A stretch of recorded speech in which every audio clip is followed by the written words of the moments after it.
Hello friends. Did you know nearly 80% of those who watch my videos aren't subscribed? If you enjoy these stories, please hit that subscribe button and leave a like. It really helps. Thank you for being here. By the way, where are you watching from? Let me know in the comments.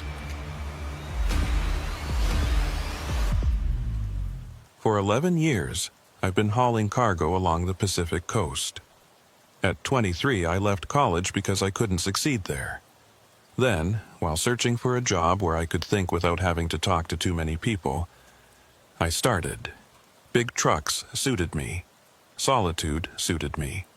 The rhythm of the highway, the white lines disappearing under my hood, the sound of the engine. All of it added a meaning that classrooms and office jobs never did. Most drivers have their preferred routes. Some love the I-5 corridor through the Central Valley, a flat, predictable road where you can see for miles. Others prefer mountain passes, the challenge of inclines and curves. Me, I've always been drawn to Highway 101, that road hugging the coastline from Eureka to San Luis Obispo. There's something about driving with the Pacific on one side and the coastal mountains on the other that soothes my soul. The pay is decent if you're efficient. I work for a mid-sized outfit called Pacific North Logistics, hauling everything from lumber to seafood to electronics. We're not the biggest company, but we're reliable, and that counts for something in this business. My rig is a 2019 Kenworth W900, dark blue with chrome accents. I've put close to 500,000 miles on her, and she runs like a dream. I named her Marion, after my grandmother. Only person I ever really trusted. It was late October when this run started. I'd picked up a load of canned goods and dry groceries in Crescent City, bound for a distribution center in Morro Bay. Nothing unusual about the cargo. Nothing unusual about the road. I'd made this exact run probably 50 times before. The dispatcher, a guy named Miller who'd been with the company longer than I had, gave me the paperwork and told me to take my time. Weather was supposed to be clear, but you never really know on the coast. Fog can roll in without warning, especially this time of year. I left the depot around 4 in the afternoon. The sun was already starting its descent toward the horizon, that particular slant of autumn light that makes everything look gold and temporary. I pulled onto 101 southbound and settled into the familiar rhythm of the road. My CB was quiet. Most drivers don't use them much anymore, preferring their phones, but I keep mine on out of habit. Sometimes you pick up useful information about traffic or road conditions. Sometimes you just hear the lonely voice of another driver pushing through the night. The first hour was easy. The road wound through dense stands of redwoods, the late afternoon sun breaking through the canopy in shafts of dusty light. I passed through a few small towns, places with populations under 1,000, where the main street is also the highway, and there's usually one gas station, one diner, and a post office that's only open 3 days a week. I didn't stop. I had a good 12 hours ahead of me, and I wanted to make Morro Bay by dawn if I could manage it. Around 6, the sun finally dropped below the horizon. The sky went through its progression of colors, orange to pink to purple to that deep blue that isn't quite night yet. I turned on my headlights and kept driving. Traffic was light. I passed a few cars, got passed by a couple of others. A southbound semi going the opposite direction flashed his lights at me in greeting, and I flashed back. Small gestures of recognition between people doing the same job, covering the same endless miles. By 7:30, it was fully dark. The ocean was invisible now, just a vast emptiness to my right where the land dropped away. I could hear it, though, when I cracked my window. That constant rush and pull of waves against rock. The air that came in was cold and tasted like salt. I closed the window and turned up the heat a notch. That's when I noticed the fog. It wasn't dramatic at first, just a thin mist hovering over the road, caught in my headlights like gauze. I'd driven through fog 1,000 times before. It's a part of the job on the coast. You slow down, you keep your eyes on the white line at the edge of the road, you watch for taillights ahead of you. You don't panic, you just adjust. But this fog was different somehow. It had a thickness to it, a quality I couldn't quite name. It seemed to absorb my headlights rather than reflect them. Within 10 minutes, visibility dropped to maybe 30 feet. I slowed from 65 to 50, then to 45. The white line at the edge of the pavement became my guide, the only constant in a world that had suddenly contracted to just the small circle of road illuminated in front of me. The CB crackled with static, then cleared. A voice came through, distant and distorted. "Anyone southbound on 101 near Shelter Cove, you're gonna want to watch yourself. Fog's thick as soup down here." I picked up the receiver. "Copy that. I'm about 20 miles north of you, already in it." "Yeah, it came in fast," the voice said. I pulled over at the turnout near Needle Rock. Gonna wait it out. I considered doing the same. There were plenty of turnouts and rest areas along this stretch. But something made me keep going. Maybe it was stubbornness. Maybe it was the fact that I'd driven through worse fog before and come out fine. Maybe it was just the rhythm I'd already fallen into, the steady forward motion that felt safer than stopping. "All right, stay safe out there," I said into the CB. "You too, driver." The static returned, then faded to silence. I drove on. The fog grew thicker. 50 feet became 40, then 30, then 20. I slowed to 35 miles per hour, then 30.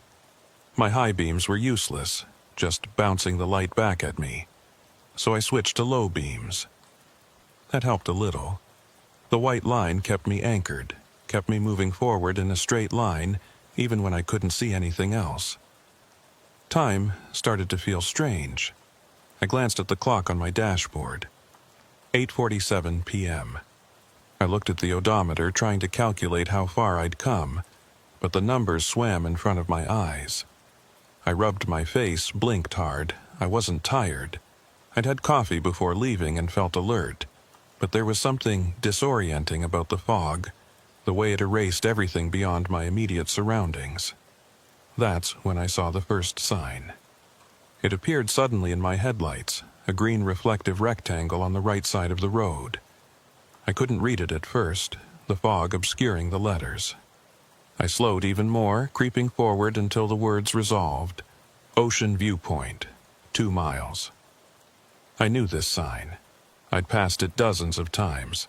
It marked a scenic overlook where tourists pulled off to take pictures of the coastline. There was a small parking area, some interpretive signs about the local ecosystem, and a guardrail preventing people from walking too close to the cliff edge. Nothing remarkable about it. Just a landmark I used to gauge my progress. 2 miles later, I passed the overlook itself.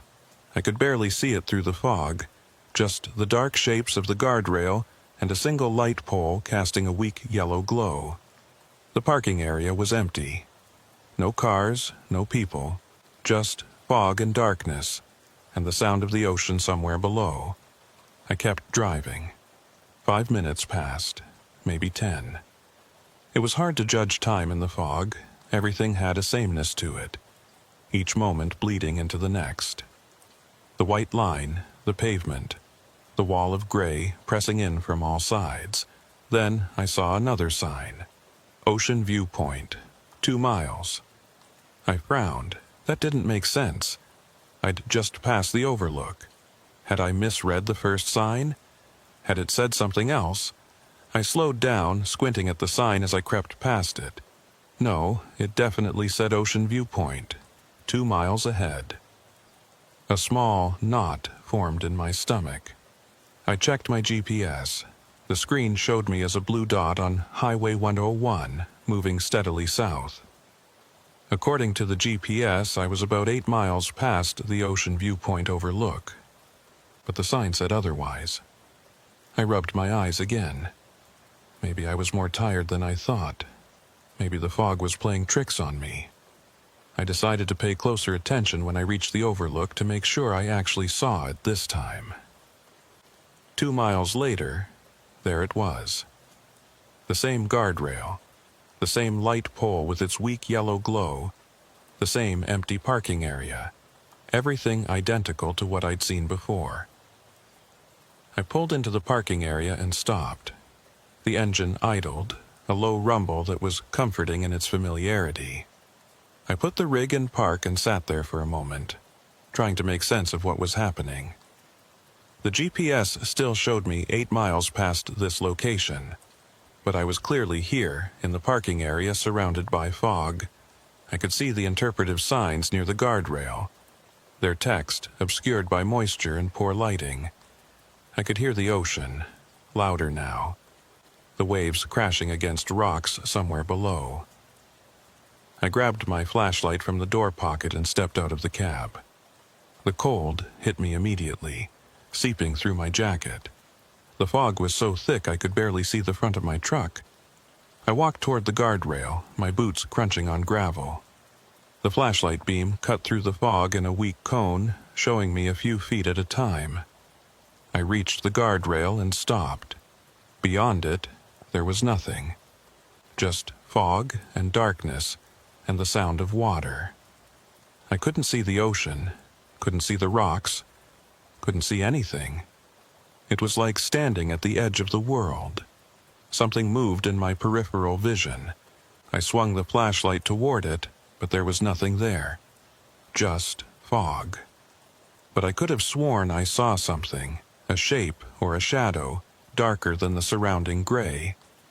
I stood very still, listening.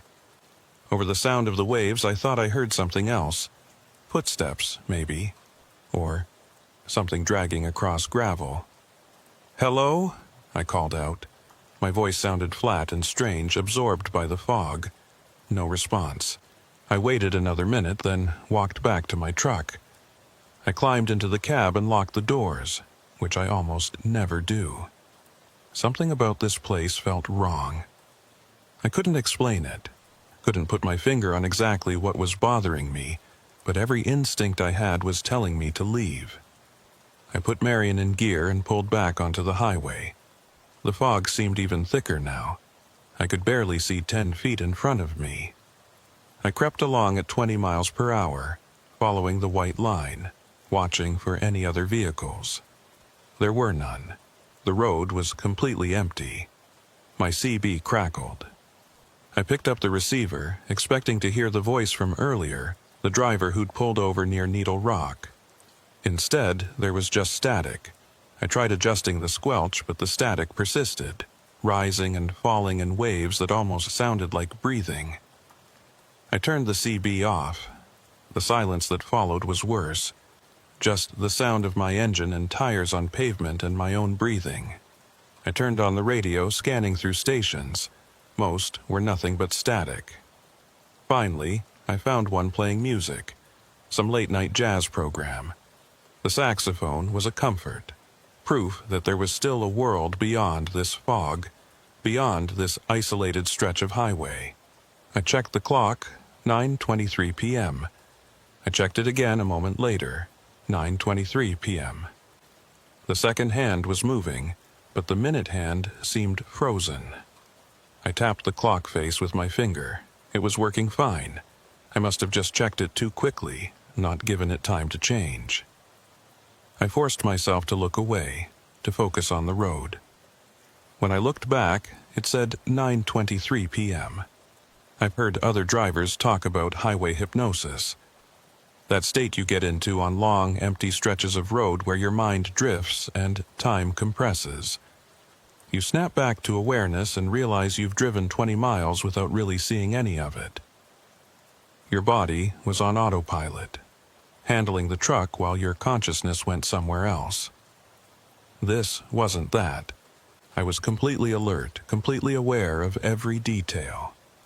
The hum of the engine, the way the steering wheel vibrated slightly in my hands, the reflection of my dashboard lights on the inside of the windshield.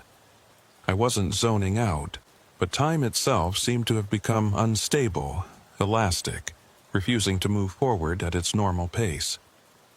I tried to think rationally about what was happening. The fog could explain the disorientation. Low visibility, darkness, isolation. These things could play tricks on your perception. The sign I'd seen twice could have been two different signs, similar but not identical, and I'd just conflated them in my mind. The clock issue was probably just a malfunction, something electrical. But none of these explanations felt right. I kept driving. What else could I do? Pull over again and wait for the fog to clear? I'd already tried that at the overlook, and it had only made me more uneasy. At least while I was moving, I felt like I had some control over the situation. At least I was making progress towards somewhere. The road continued its serpentine path along the coast. I navigated curve after curve, each one identical to the last. Left turn, straight away, right turn, straight away. The pattern repeated endlessly. My headlights showed me the same view over and over. Pavement, white line, wall of fog. That's when I started noticing the mile markers. Highway 101 has mile markers every mile, small green signs that tell you exactly where you are. I'd passed thousands of them over the years, barely registering their presence. But now, in the fog, they became important. They were proof of forward motion, evidence that I was actually covering distance. Mile 67. 5 minutes later, mile 68. 5 minutes later, mile 69. The math didn't add up. At 20 miles per hour, I should be passing a mile marker every 3 minutes. But they were appearing every 5 minutes, sometimes longer. Was I going even slower than I thought? I checked my speedometer. Steady at 22 miles per hour. Mile 70. I gripped the steering wheel tighter. My palms were sweating despite the cold. Something was definitely wrong, but I couldn't figure out what. The road felt normal under my tires. The engine sounded normal. Everything was functioning exactly as it should, except time and distance. Those had become unreliable. The jazz station on the radio cut out, replaced by static. I turned the dial, searching for another station, but found nothing, just white noise on every frequency. I turned it off. The silence pressed in on me. I found myself holding my breath, listening for something without knowing what. The ocean was still there, that constant background rush.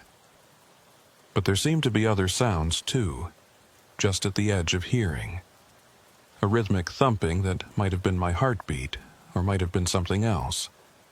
A high-pitched tone that could have been tinnitus, or could have been real.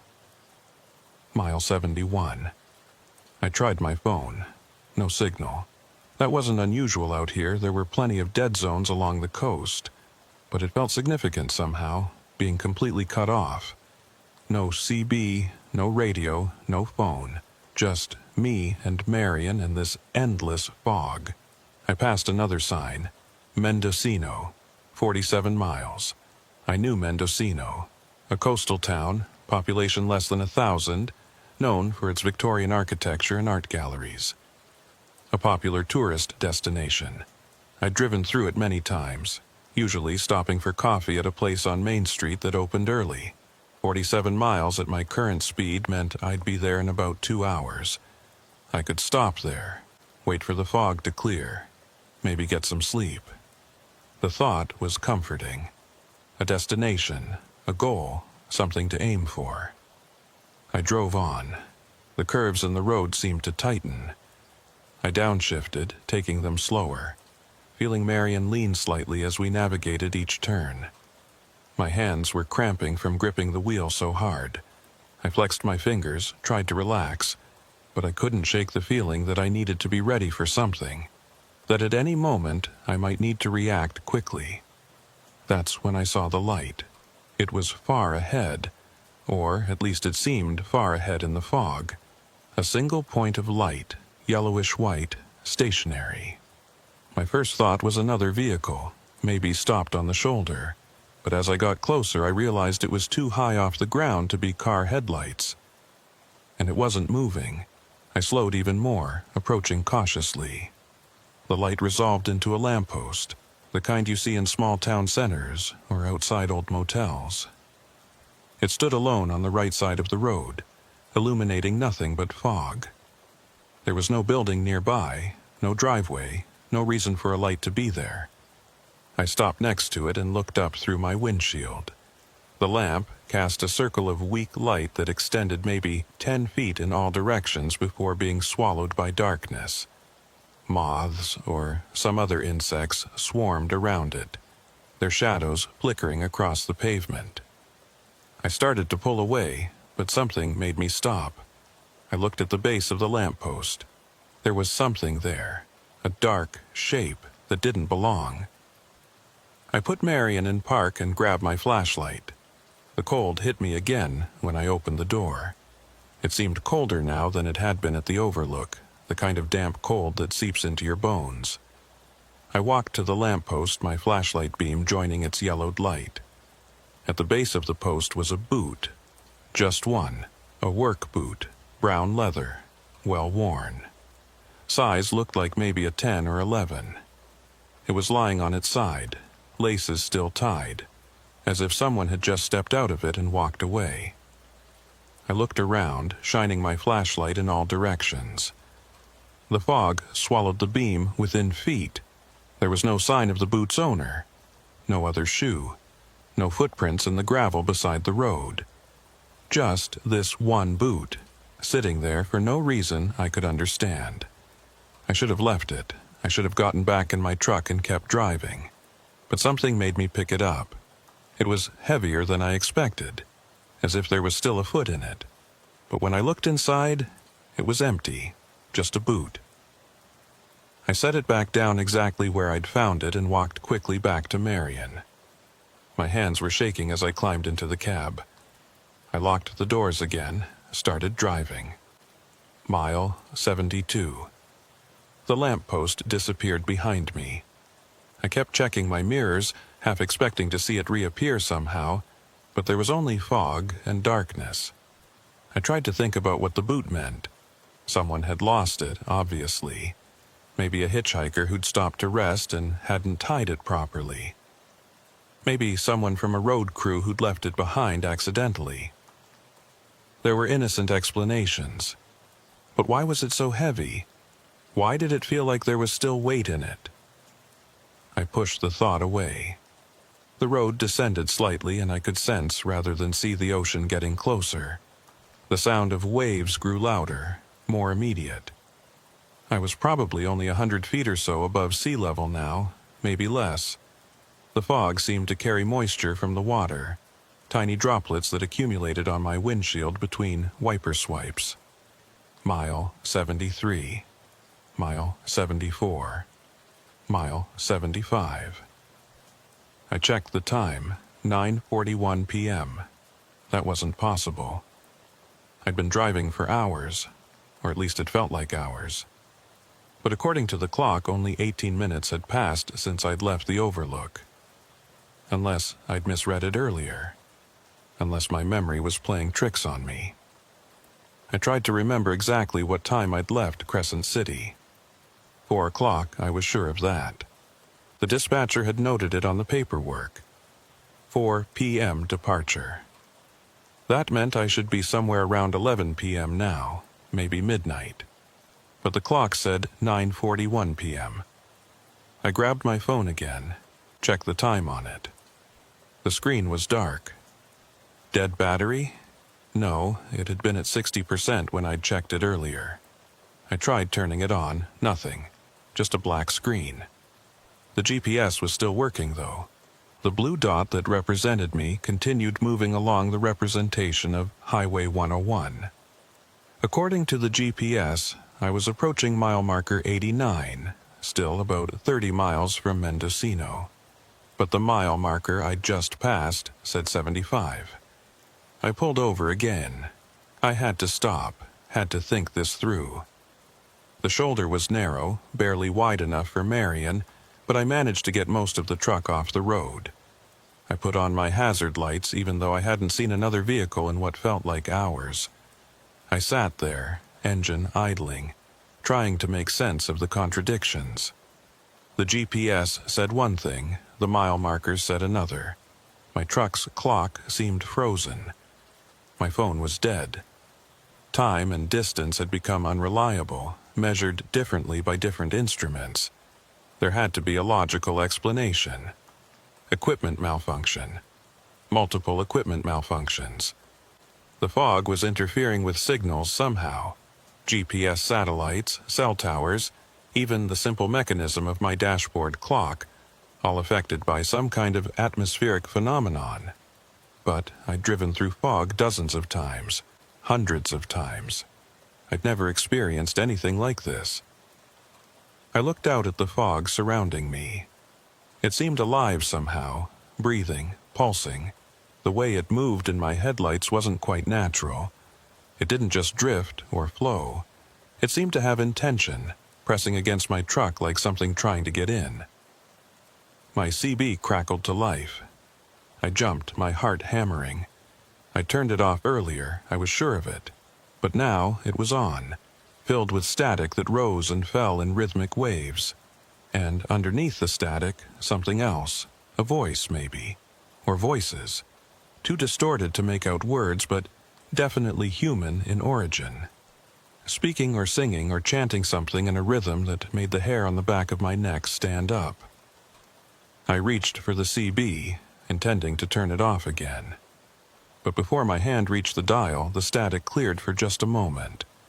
A single voice came through, crystal clear, close enough that it could have been someone sitting in the cab with me. "You're still on the fog line," it said. Then the static returned, louder than before, and the voice was gone. I sat frozen, my hand hovering over the CB. Had I really heard that? "You're still on the fog line." What did that mean? The fog line. The white line at the edge of the road that I'd been following, using as my guide through the fog. Was that what the voice meant? Or was it something else, some meaning I wasn't grasping? I turned the CB off. This time I made sure, pressing the power button until the light went dark, unplugging it from the dash for good measure. Whatever was happening, I didn't want to hear any more voices. I put Marion back in gear and pulled onto the highway. The fog had texture now. That's the only way I can describe it. It wasn't just a visual phenomenon anymore, not just something that limited what I could see. It had become almost tactile, pressing against the windshield like something with substance. When I looked at it, really looked at it, I could see patterns in it. Swirls and eddies that moved in ways fog shouldn't move. I drove past mile marker 76. Then, 5 minutes later, mile marker 76 again. I didn't stop this time. I just noted it, added it to the growing list of impossible things that were happening. The same mile marker, twice. Like I was looping somehow, covering the same stretch of road over and over. But the road itself wasn't repeating. Each curve was different. Each section of pavement had its own character, its own small imperfections. I was moving forward, I was certain of that. The distance just wasn't being measured correctly, or distance itself had changed. The thought made my head hurt. I pushed it away, focused on driving. 1 mile at a time, one curve at a time. Eventually, I'd get through this fog. Eventually, it would clear and I'd find myself somewhere familiar. I saw another light ahead. Not a lamppost this time, but something moving. Headlights, I thought. Finally, another vehicle. Someone else on this road. Proof that I wasn't completely alone. I flashed my high beams in greeting. The other lights didn't respond. They just kept moving. Steady and slow, roughly parallel to my position. After a moment, I realized they weren't on the road at all. They were out over the ocean, moving through the fog maybe 50 feet above the water. A boat? No, boats didn't fly. A helicopter? The lights were wrong for that, and I couldn't hear any rotor noise. I slowed down, watching the lights. They moved in a straight line, not affected by wind or weather, impossibly steady. Then they went out, not dimming or fading, but just ceasing to exist, like someone had flipped a switch. I realized I'd been holding my breath. I exhaled slowly, my hands trembling on the wheel. Not another vehicle then. Not anything I could explain or categorize. Just another impossible thing in a night that had become a catalog of impossibilities. Mile marker 77. I almost laughed. Progress. Actual, measurable progress. I was moving forward, even if it was only 1 mile at a time, even if the numbers didn't match my GPS or make sense with the amount of time that had passed. The road surface changed. I felt it through the steering wheel and the seat, a different texture under my tires. Looking down, I saw that the pavement had become darker, almost black, and perfectly smooth. No cracks, no patches, no wear marks. It looked new, as if it had just been laid. But I'd driven this section of 101 many times, and I'd never seen fresh pavement here. The white line was still there, though, still guiding me forward. I kept my eyes on it. That's when I noticed the timing. I'd been following the white line for what felt like hours, never deviating, never losing sight of it even in the thickest fog. But now I realized something odd. The line never curved. It stayed perfectly straight, even though the road itself was full of curves and turns. I was turning the wheel, navigating bends in the highway, but the white line in front of me remained straight as a ruler. Geometrically, that didn't make sense. Unless I wasn't actually turning. Unless my perception of turning was false and I was really driving in a straight line. But I could feel the truck leaning into curves. I could feel the G-forces, subtle but present. The curves were real. Unless they weren't. Unless everything I was feeling was somehow manufactured. False sensory input my brain was creating to make sense of something it couldn't process. I shook my head violently, trying to clear it. This kind of thinking was dangerous. Start doubting your own senses and you could drive yourself crazy. The road was real. The fog was real. I was real. Whatever else was happening, I had to hold on to those basic facts.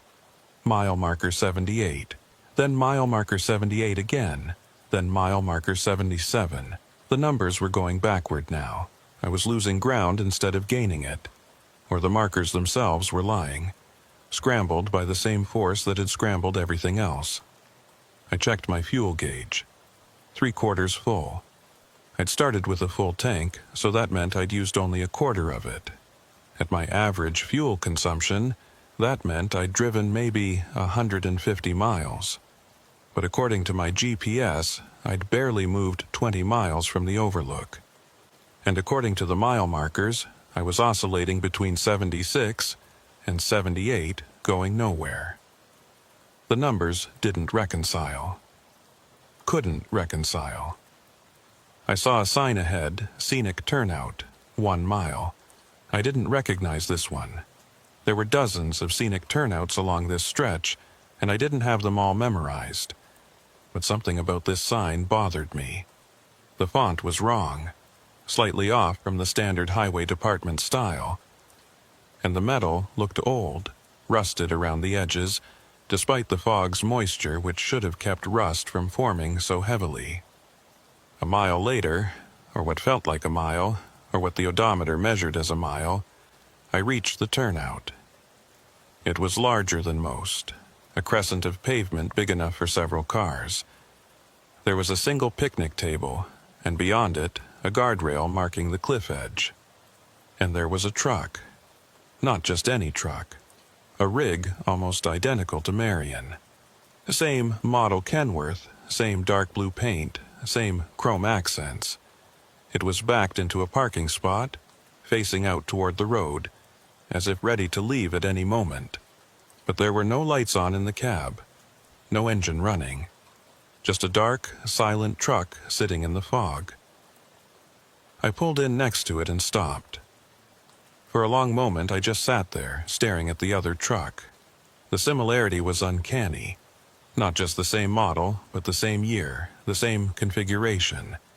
Even the same small dent in the bumper that I'd gotten last year backing into a loading dock in Portland. I grabbed my flashlight and got out. The cold was intense now, well below what it should have been for late October on the coast. My breath came out in clouds that hung in the still air before dissipating. I walked to the other truck and shined my flashlight on the driver's door.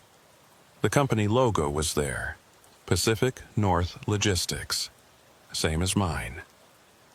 I walked around to the back, looked at the license plate. Oregon plates, same as Marion. The plate number was different, though. 1 digit off from mine. Where Marion's plate ended in 437, this one ended in 438. I tried the driver's door. Locked. I cupped my hands against the window and looked inside. The interior was dark, but I could make out shapes. A coffee mug in the cup holder. Papers on the passenger seat. A jacket hanging from the hook behind the driver's seat. And something else. Something that made my stomach drop. On the dashboard, just visible in the beam of my flashlight, was a family photo in a small frame. I couldn't see the details, but the size and shape were identical to a photo I kept in the same spot in Marion's cab. A picture of my grandmother, the one I'd named the truck after. I backed away from the truck quickly, my heart pounding. This wasn't just similar to my truck, it was too similar. Almost like a copy, a duplicate created by someone who'd seen Marion but gotten a few details wrong. I looked around the turnout. The fog was thicker here, if that was possible. I could barely see the guardrail 10 feet away. The ocean sound was muted, distant, as if the fog was absorbing it. The picnic table caught my attention. I walked over to it, shining my flashlight across the surface. Someone had carved something into the wood, letters deep and deliberate. Turn back while you can. The carving looked old. The wood weathered around the edges of each letter. This hadn't been done recently. It had been here for months, maybe years. But the message felt immediate, urgent, meant specifically for me. I heard something behind me. Not a clear sound, just a sense of movement, of air being displaced. I spun around, flashlight cutting through the fog. The other truck was still there, dark and silent. Marion was beyond it, my headlights creating a weak pool of light. But there was something else now. A shape, just at the edge of visibility. Darker than the fog, roughly human in size, standing between the two trucks. I called out, "Hello? You need help?" The shape didn't move, didn't respond, just stood there, dark and still. I took a step toward it, then stopped. Every instinct I had was screaming at me to get back in Marion and leave. Not to investigate, not to get closer, just to run. I listened to those instincts. I walked backward toward my truck, keeping my flashlight trained on the shape. It still didn't move. As I got closer to Marion, I could see more details. It wasn't quite human-shaped after all. The proportions were wrong, the limbs too long, the body too narrow. I climbed into the cab and locked the door. My hands were shaking so badly I could barely get the key in the ignition. The engine roared to life, and I've never been more grateful for that sound. I looked back at the other truck and the shape. Both were still there, unchanged. I put Marion in gear and pulled out of the turnout. I drove faster now, 25 miles per hour, then 30. The fog was just as thick, but I didn't care anymore. I needed to put distance between myself and that turnout, needed to move forward, even if forward had lost all meaning. Mile marker 79. Mile marker 80. Mile marker 81. The numbers were climbing again, which should have been encouraging. But I couldn't trust them. Couldn't trust anything anymore. The road began to feel familiar in a way that made my skin crawl. Each curve, each slight rise and fall, seemed like something I'd experienced before. Not just on previous trips, but tonight, in the last few hours. As if I was traveling in a loop, passing the same points over and over. I saw the sign, Ocean Viewpoint, 2 miles. My hands tightened on the wheel. Not again. Please, not again. 2 miles later, there it was. The same overlook, the same guardrail, the same weak yellow light. But something was different this time. There was a truck in the parking area. A dark blue Kenworth W900 with chrome accents. Marion's twin from the scenic turnout. Or was it Marion herself? The thought hit me like ice water. What if I'd never left the overlook? What if I'd been sitting here the whole time and everything else, the drive, the boot, the lamppost, the other truck, had all been some kind of hallucination brought on by exhaustion or carbon monoxide or something I couldn't name? I pulled in next to the truck and stopped. I got out, my legs unsteady. The truck next to me was dark, no one in the cab. I walked around it, checking the license plate. It ended in 437, same as mine. I looked back at my own truck. The plate there also ended in 437. 2 trucks, identical plates, which meant one of them wasn't real. I walked to the guardrail, looked out into the fog. The ocean was out there somewhere, invisible and infinite. I could hear it, that constant rush of waves that suddenly sounded less like water and more like breathing. Behind me, I heard an engine start. I turned. One of the trucks was idling now. I couldn't tell which one. They looked identical in the fog, both dark shapes with headlights glowing. The truck began to move, pulling out of the parking area onto the highway. I watched it go, disappearing south into the fog. The taillights faded quickly, swallowed by the gray. I looked at the remaining truck. Was it mine? Or was mine the one that had just left? I walked to it, tried the door. It opened. The interior was familiar. My coffee mug, my papers, my jacket. The family photo on the dashboard. Everything exactly where it should be. I climbed into the cab and closed the door. The key was in the ignition. I turned it, and the engine started immediately. Marion's engine, with its particular rhythm and sound that I'd know anywhere. I sat there for a long time trying to decide what to do. Follow the other truck? Stay here and wait for the fog to clear? Turn around and head back north, abandon this run entirely? The CB crackled. I'd unplugged it, I was certain. But the static was back, rising and falling in those same rhythmic waves. And then a voice, clear and close. You're still on the fog line. You've always been on the fog line. I looked down at the road in front of me.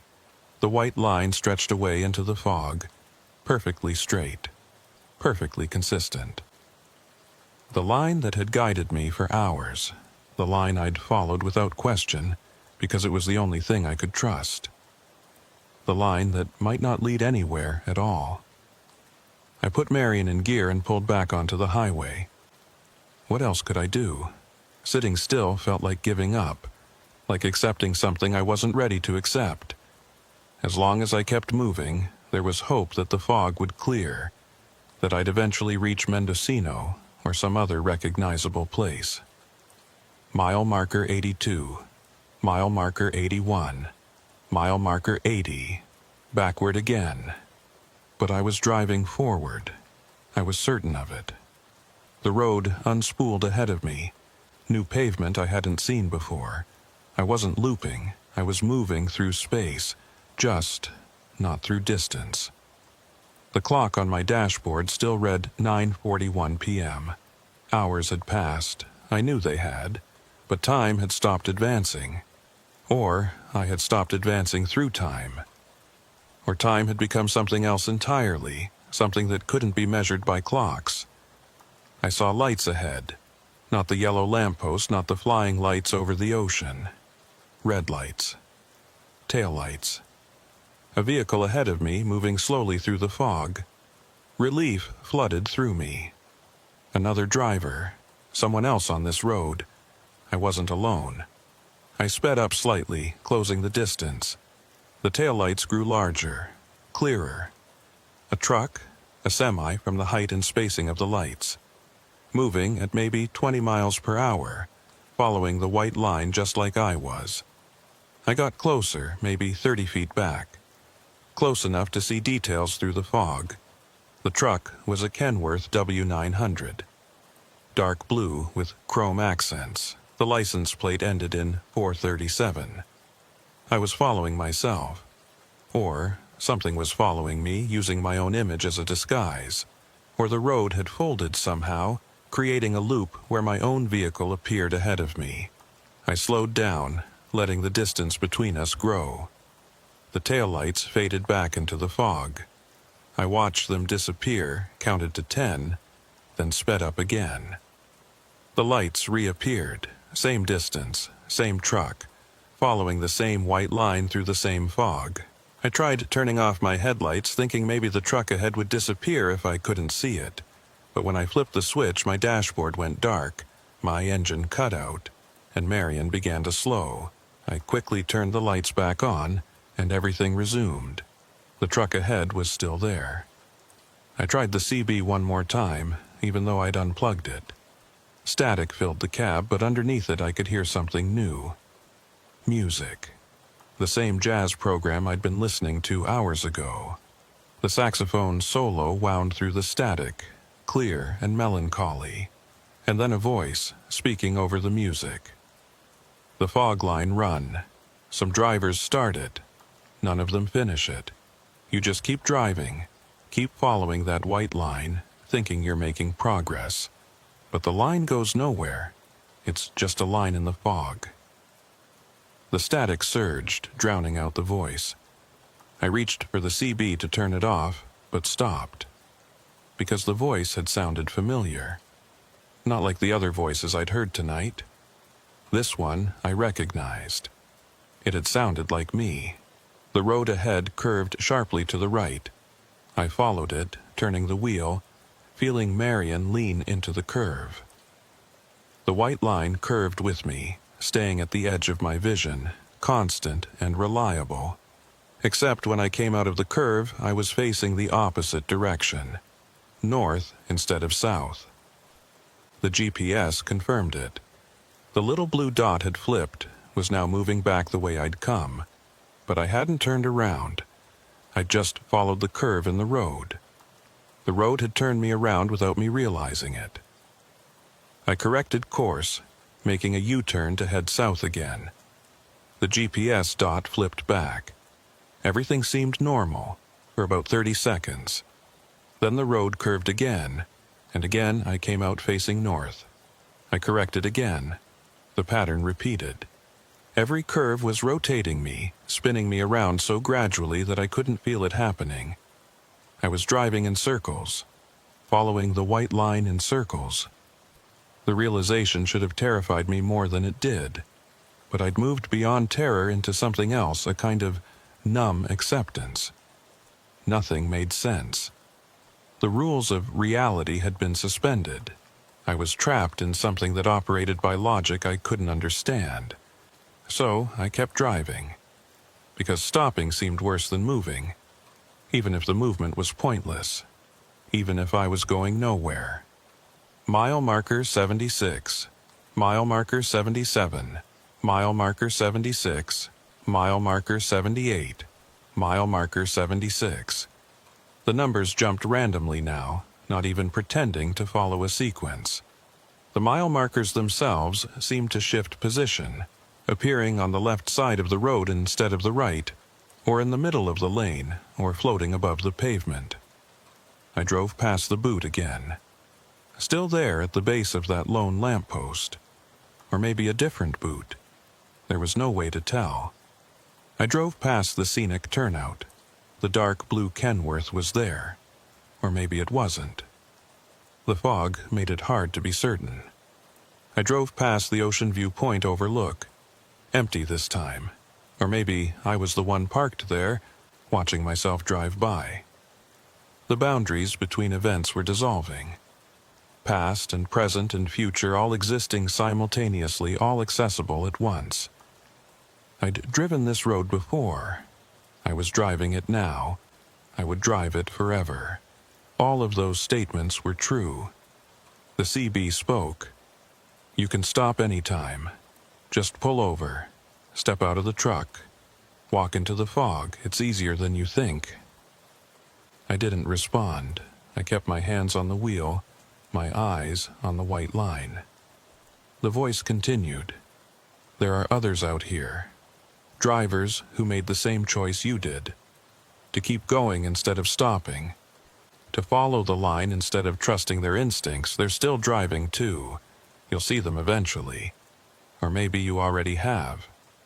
The dark blue Kenworth in the overlook. The truck I'd been following, my own taillights appearing ahead of me in the fog. How many of us were there? How many drivers trapped on the fog line, circling endlessly through the same impossible miles? I checked my fuel gauge. Still 3/4 full. No matter how far I drove, it never changed. Infinite fuel for an infinite journey. The fog began to glow. Not brighter, but different. A kind of phosphorescence, like deep-sea creatures emit. The pavement glowed too, and the white line, and my own hands on the steering wheel. Everything taking on that eerie light. I thought about stopping. The voice was right. It would be easy. Just pull over, turn off the engine, step out into the fog. Let it take me wherever it took the others. But I didn't.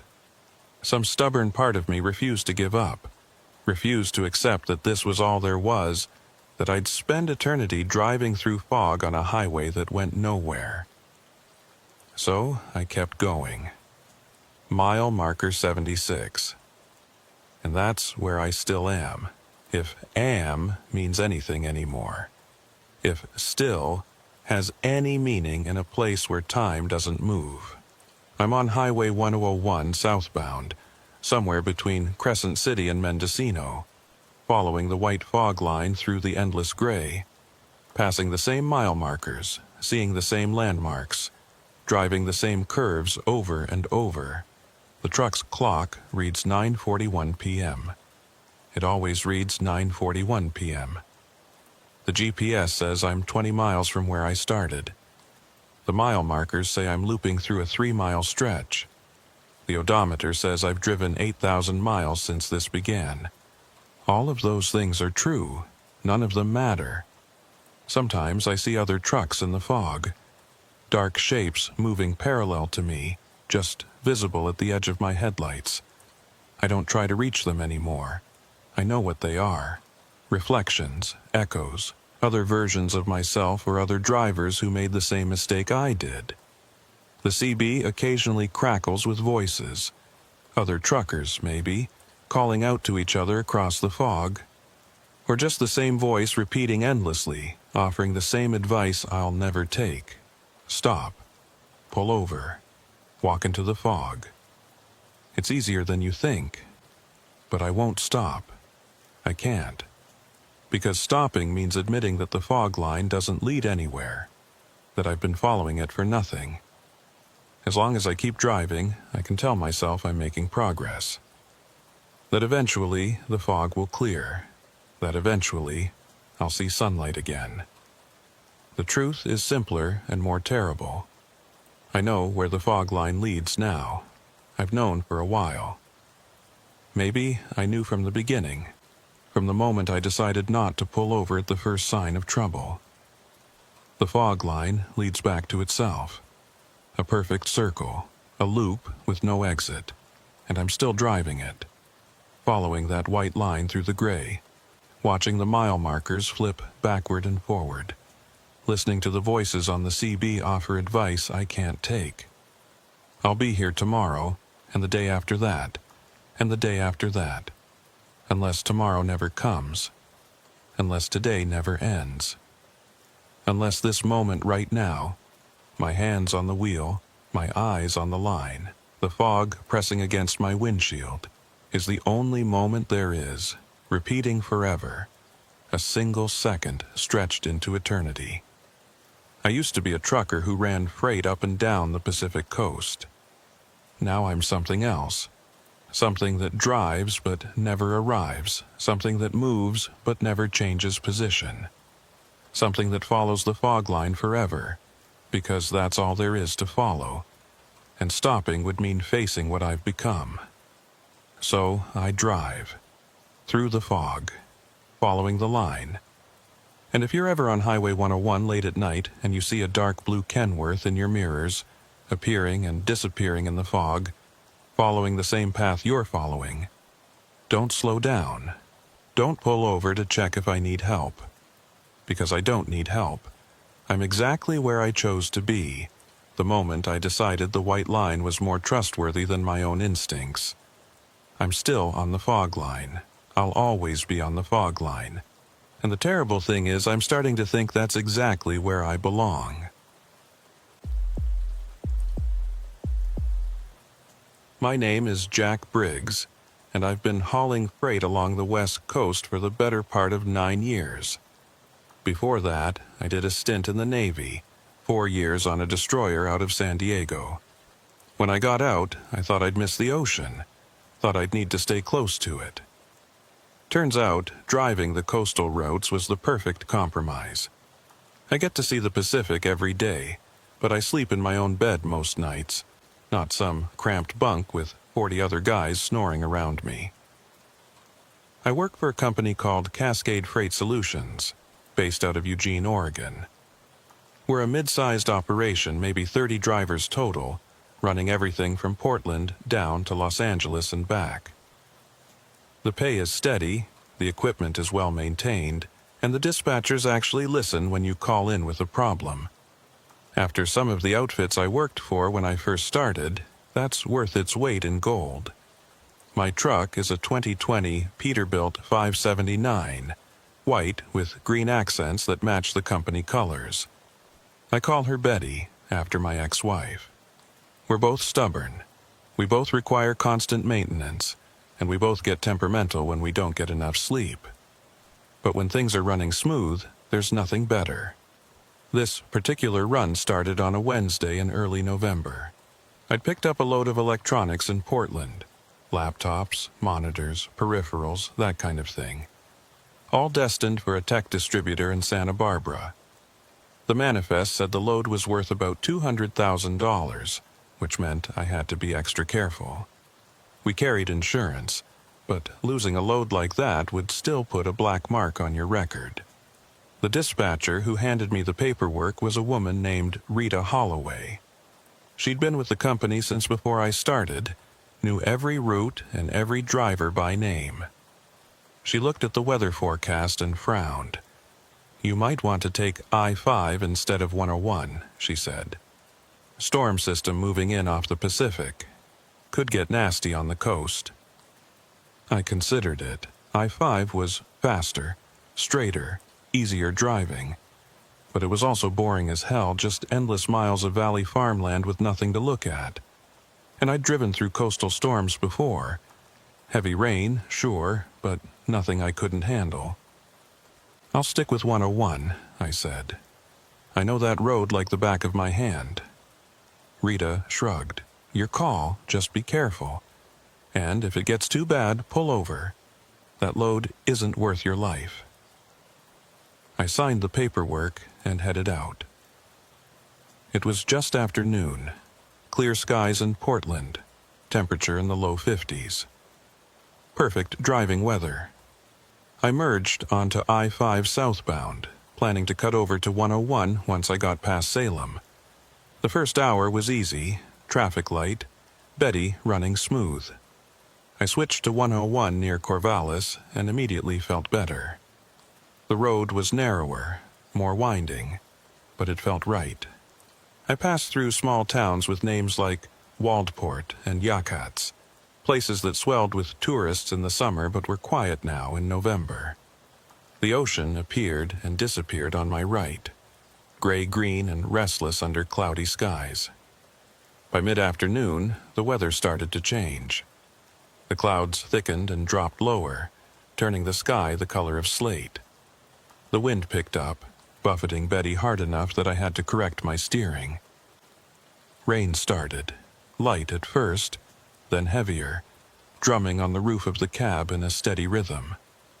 I turned on my wipers and settled in for wet driving. This was normal coastal weather, nothing to worry about. My headlights cut through the rain, and I kept my speed reasonable, maybe 50 in the 65 zones. Other vehicles were scarce. Most people had the sense to stay off the roads when it got like this. Around 5 p.m., just as the early November darkness was starting to set in, my GPS did something strange. I'd been using the same GPS unit for 3 years, a Garmin truck-specific model that knew about bridge clearances and weight restrictions. It had never given me a bad direction, but as I was coming up on a section of highway I'd driven dozens of times, the GPS suddenly announced, "In 1 mile, turn right onto Highway 1A. I frowned. There was no Highway 1A. Highway 1 ran along the California coast further south, but here in Oregon there was just 101. No alternate routes, no Highway 1A. I glanced at the GPS screen. Sure enough, it showed a road branching off to the right, marked as HWY 1A, in the same font as all the other roads. The line was solid, indicating a paved highway, not some dirt logging road.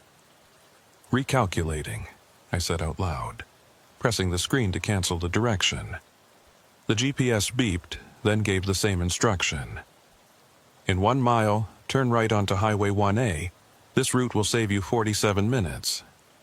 47 minutes was significant. That would put me in Santa Barbara well ahead of schedule. Maybe even early enough to unload tonight instead of waiting until morning. But I'd never seen a Highway 1A on any map, and I'd studied the coastal routes extensively. I pulled up the GPS menu and switched to map view. The Highway 1A showed clearly, a line running roughly parallel to 101 but cutting inland, bypassing several towns and a long stretch of winding coastline. According to the map, it reconnected with 101 about 60 miles south, near the California border. A shortcut, a faster route, exactly the kind of thing a GPS was supposed to find for you. But I'd never heard of it, and in 9 years of driving this coast, I'd never seen a sign for Highway 1A. I checked my phone, pulling up Google Maps. It showed only Highway 101, no alternate routes. I tried Apple Maps. Same thing. Only the Garmin was showing this Highway 1A. The rain was getting heavier now, visibility dropping. I was about a mile from where the GPS said the turnoff would be. I had to make a decision. The logical choice was to ignore it. Stick to the route I knew, the road I could see on multiple maps. The GPS was glitching somehow, showing a road that didn't exist. But what if it wasn't a glitch? What if this was a real road that just wasn't on the consumer maps yet? New highways got built all the time. Maybe this was a recently completed project that hadn't made it into Google's database yet. The Garmin was a truck-specific unit, updated regularly. It might have information that the phone apps didn't. 47 minutes. That was the deciding factor. I was tired, ready to be done with this run. If I could shave 47 minutes off my drive, I could unload tonight, grab a hot meal, and sleep in a real bed instead of the sleeper berth. I slowed down, watching for the turnoff. It appeared exactly where the GPS said it would. A standard green highway sign, white letters. Highway 1A South. An arrow pointing right. The sign looked official, same style as every other highway sign on the West Coast. I put on my turn signal, even though there was no one behind me to see it. Old habit from the Navy. signal your intentions, follow procedure. I turned right onto Highway 1A. The road was paved, 2 lanes, well maintained. It curved away from 101, heading inland through dense forest. No streetlights, but the lane markings were fresh and reflective. My headlights picked out mile markers and occasional warning signs for curves. Everything looked normal, legitimate, exactly like a state highway should look. I relaxed a bit. This was real. A real road, properly marked, properly maintained. The GPS had been right after all. The rain continued to fall, steady and heavy. My wipers worked overtime, and I kept my speed down to 40. The road climbed slightly, gaining elevation as it moved away from the coast. The forest pressed in on both sides, dense stands of Douglas fir and Sitka spruce that looked black in the darkness. I checked the GPS. It showed me on Highway 1A, the blue dot moving steadily along the line. Estimated time to Santa Barbara had dropped by 45 minutes. I smiled. Good choice, Briggs. Trust your equipment. 5 miles in, I passed a small green sign, Coastal Scenic Route. Below it, in smaller letters, next services 58 miles, 58 miles. That was a long stretch without gas stations or rest stops, but I had 3/4 of a tank, plenty to get me back to 101. I made a mental note to fill up once I reached the coast again. The road continued to climb. I could feel the grade, gentle but persistent. Betty's engine worked a little harder, the RPMs climbing slightly.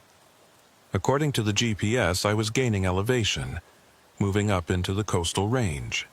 That made sense. A shortcut inland would have to cross the mountains rather than following the winding coastal route. 10 miles in, I noticed something odd. There were no other vehicles. Not ahead of me, not behind me, not a single car going the opposite direction.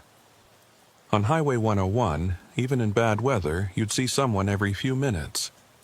But here on Highway 1A, I was completely alone. Maybe the road was too new. Maybe it hadn't been publicized yet, so only GPS units knew about it. Or maybe the weather was keeping people off the roads entirely. Both explanations made sense, but something about the isolation bothered me. I turned on my CB radio, scanning through the channels. Usually, you could pick up some chatter, truckers talking about road conditions or weather, or just shooting the breeze to stay awake. But all I got was static, white noise that rose and fell in strange patterns. I tried my phone. No signal. That wasn't unusual in the coastal mountains, lots of dead zones where the terrain blocked the cell towers. I wasn't worried. I had the GPS, and it was working fine. 15 miles in, the road leveled out. I was on some kind of plateau, the forest still thick on both sides. The rain had lessened to a drizzle, visibility improving slightly. In my headlights, I could see that the pavement was perfect, not a single pothole or crack. Whoever had built this road had done quality work. I checked the time, 6:23 p.m. I'd been on Highway 1A for about 20 minutes. According to the GPS, I had another 40 miles before rejoining 101. Call it another hour at my current speed. Still putting me way ahead of schedule. That's when I saw the first animal. It darted across the road about 50 feet in front of me, moving right to left. In the brief moment it was caught in my headlights, I got an impression of something large and dark. A deer, probably, or maybe an elk. They were common in these forests, but it moved wrong. Too fast, too low to the ground. The shape wasn't quite right either. The proportions off somehow. I slowed down, watching the tree line. If there was one animal, there might be more. The last thing I needed was to hit a deer with a $200,000 load in the back. Nothing else appeared. The forest remained dark and still. I kept driving, but slower now, maybe 35 miles per hour. 20 miles in, I passed another sign. Steep grade ahead, 6% decline. Trucks use lower gear. I downshifted, feeling Betty's engine brake engage. The road began to descend, winding down the far side of the plateau. The curves were tight, hairpin turns that required my full attention. I'd been right to slow down. At the apex of one curve, my headlights swept across something that made me brake hard. There, at the edge of the road, was a vehicle. An old pickup truck, maybe from the 70s, pulled halfway into the ditch. The driver's door was open, the interior light on. I stopped Betty about 30 feet away and put on my hazard lights. The rain had picked up again, and I could barely see the truck through my windshield. I grabbed my flashlight and my rain jacket. The cold hit me when I opened the door. It had dropped at least 15 degrees since I'd left Portland.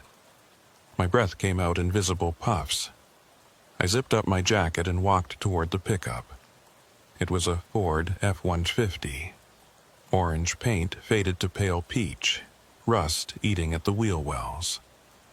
The Oregon license plate was so old, it was the blue and white style they'd stopped using in the 90s.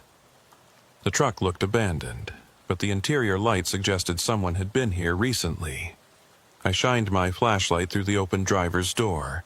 The keys were in the ignition, turned to the off position. The bench seat was empty. No personal items, no trash. The glove box hung open, papers scattered across the passenger seat. I checked the bed of the truck. Empty, except for a spare tire and some tools. No signs of what might have brought the truck here or where the driver had gone. "Hello?" I called out. My voice sounded flat in the rain. "Anyone need help?" No response.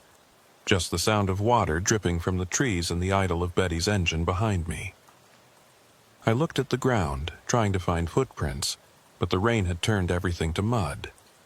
If someone had walked away from here, their tracks were gone. I should have called it in, reported an abandoned vehicle. But my phone had no signal, and my CB wasn't picking up anything but static. I made a mental note to report it when I got back to 101, when I could reach a dispatcher. I walked back to Betty, my flashlight sweeping the tree line one more time. For just a moment, I thought I saw something standing among the trees. A figure, tall and thin, watching me. But when I focused my light on the spot, there was nothing. Just shadows and rain. I climbed back into the cab, locked the door, and put Betty in gear. As I pulled away, I checked my mirrors. The pickup's interior light was still on, casting a weak glow on the empty seat. I drove faster now, wanting to put distance between myself and that truck. Something about it felt wrong, though I couldn't articulate exactly what. Maybe it was just the strangeness of finding an abandoned vehicle on a road that supposedly no one else was using. 25 miles in, the GPS showed me halfway to the reconnection point with 101. I'd covered good distance despite the weather and the curves. Betty was running well. No warning lights, no problems. But I couldn't shake the feeling that something was off. The road leveled out again after the steep descent, running through a valley I didn't recognize. The forest had changed character somehow. The trees were denser, older, their branches hanging low over the road like arthritic fingers. Even with my headlights and the occasional flash of lightning from the storm, the darkness felt absolute, swallowing everything beyond the immediate stretch of pavement. 30 miles in, I started seeing more signs, but they were strange, not quite right. "Watch for falling rocks," one said, but the sign was mounted backward, facing away from the road, as if warning people in the forest rather than drivers. "Bridge ahead, 5 tons max," read another. But there was no bridge. The road continued straight. No water, no ravine, nothing that would require a bridge. I told myself these were just old signs, remnants from when the road was being built. They'd probably remove them once construction was fully complete. But it added to the growing sense of unease that had been building since I'd turned onto Highway 1A. The GPS still showed me on course, the blue dot moving steadily. 28 miles until I rejoined 101. Less than an hour now. I just needed to keep driving. That's when I noticed the mile markers weren't sequential. I passed one that said 37. A few minutes later, one that said 22, then 41, then 18. They appeared at irregular intervals, the numbers jumping around randomly, like someone had installed them without any plan or system. I tried to rationalize it. Maybe they were measuring distance from some point other than where I'd entered the highway. Maybe they were old markers from a different road that had occupied this route before. Maybe they weren't mile markers at all, but some other kind of indicator I didn't understand. But the explanation didn't sit right. Mile markers were standardized, regulated. You didn't just put them up randomly. 35 miles in, I saw something that made me slow down again. There, in the middle of the road, was a pile of what looked like clothes. I stopped Betty about 20 feet away, put on my hazards, and grabbed my flashlight. The rain had lessened to a light mist. I approached the pile carefully, my flashlight beam revealing details. It was clothes, a jacket, jeans, boots. But they were laid out in a pattern, arranged like someone had carefully placed them to form the outline of a person. Arms spread, legs straight, the jacket positioned where a torso would be. I looked around, expecting to see someone watching, waiting to jump out and laugh at the prank. But the forest remained silent and dark. No movement, no sound except for the drip of water from the trees. I bent down to examine the clothes more closely. They were wet, soaked through from the rain, but they looked relatively new, not faded or worn. The jacket was a Gore-Tex hiking shell, expensive. The boots were Timberlands, barely broken in. I reached out to touch the jacket, then stopped. Something about disturbing the arrangement felt wrong, like breaking a rule I didn't know existed. I stood up and backed away, keeping my light on the clothes until I reached Betty. I climbed into the cab and drove around the pile, giving it a wide berth. In my mirror, I watched it disappear into the darkness behind me. What the hell was this road? I checked the GPS again, hoping to see that I'd somehow missed the reconnection point, that I was already back on 101, but no, still 20 miles to go. Still on Highway 1A, that thin line cutting through the mountains. I tried the CB again. This time, instead of just static, I heard something else. A voice, distant and distorted, like it was coming from very far away. I couldn't make out words, just the rise and fall of someone speaking. I picked up the receiver. "This is Unit 437, southbound on Highway 1A. Does anyone copy?" The voice stopped. Silence, then static, then the voice again. Still unintelligible, but it seemed to be responding to me. I tried again. "I'm not reading you clearly. If you can hear me, please repeat." The static surged, then cleared for just a moment. A single phrase came through, clear as if the speaker were sitting next to me. "Turn back. The road doesn't go where you think." Then static again, drowning out everything. I stared at the CB, my heart pounding. Turn back. But I was 35 miles in. Turning back meant covering all that distance again, all those curves and descents and those strange signs. Forward was only 20 miles. Even if something was wrong, forward was shorter. I put the receiver down and kept driving.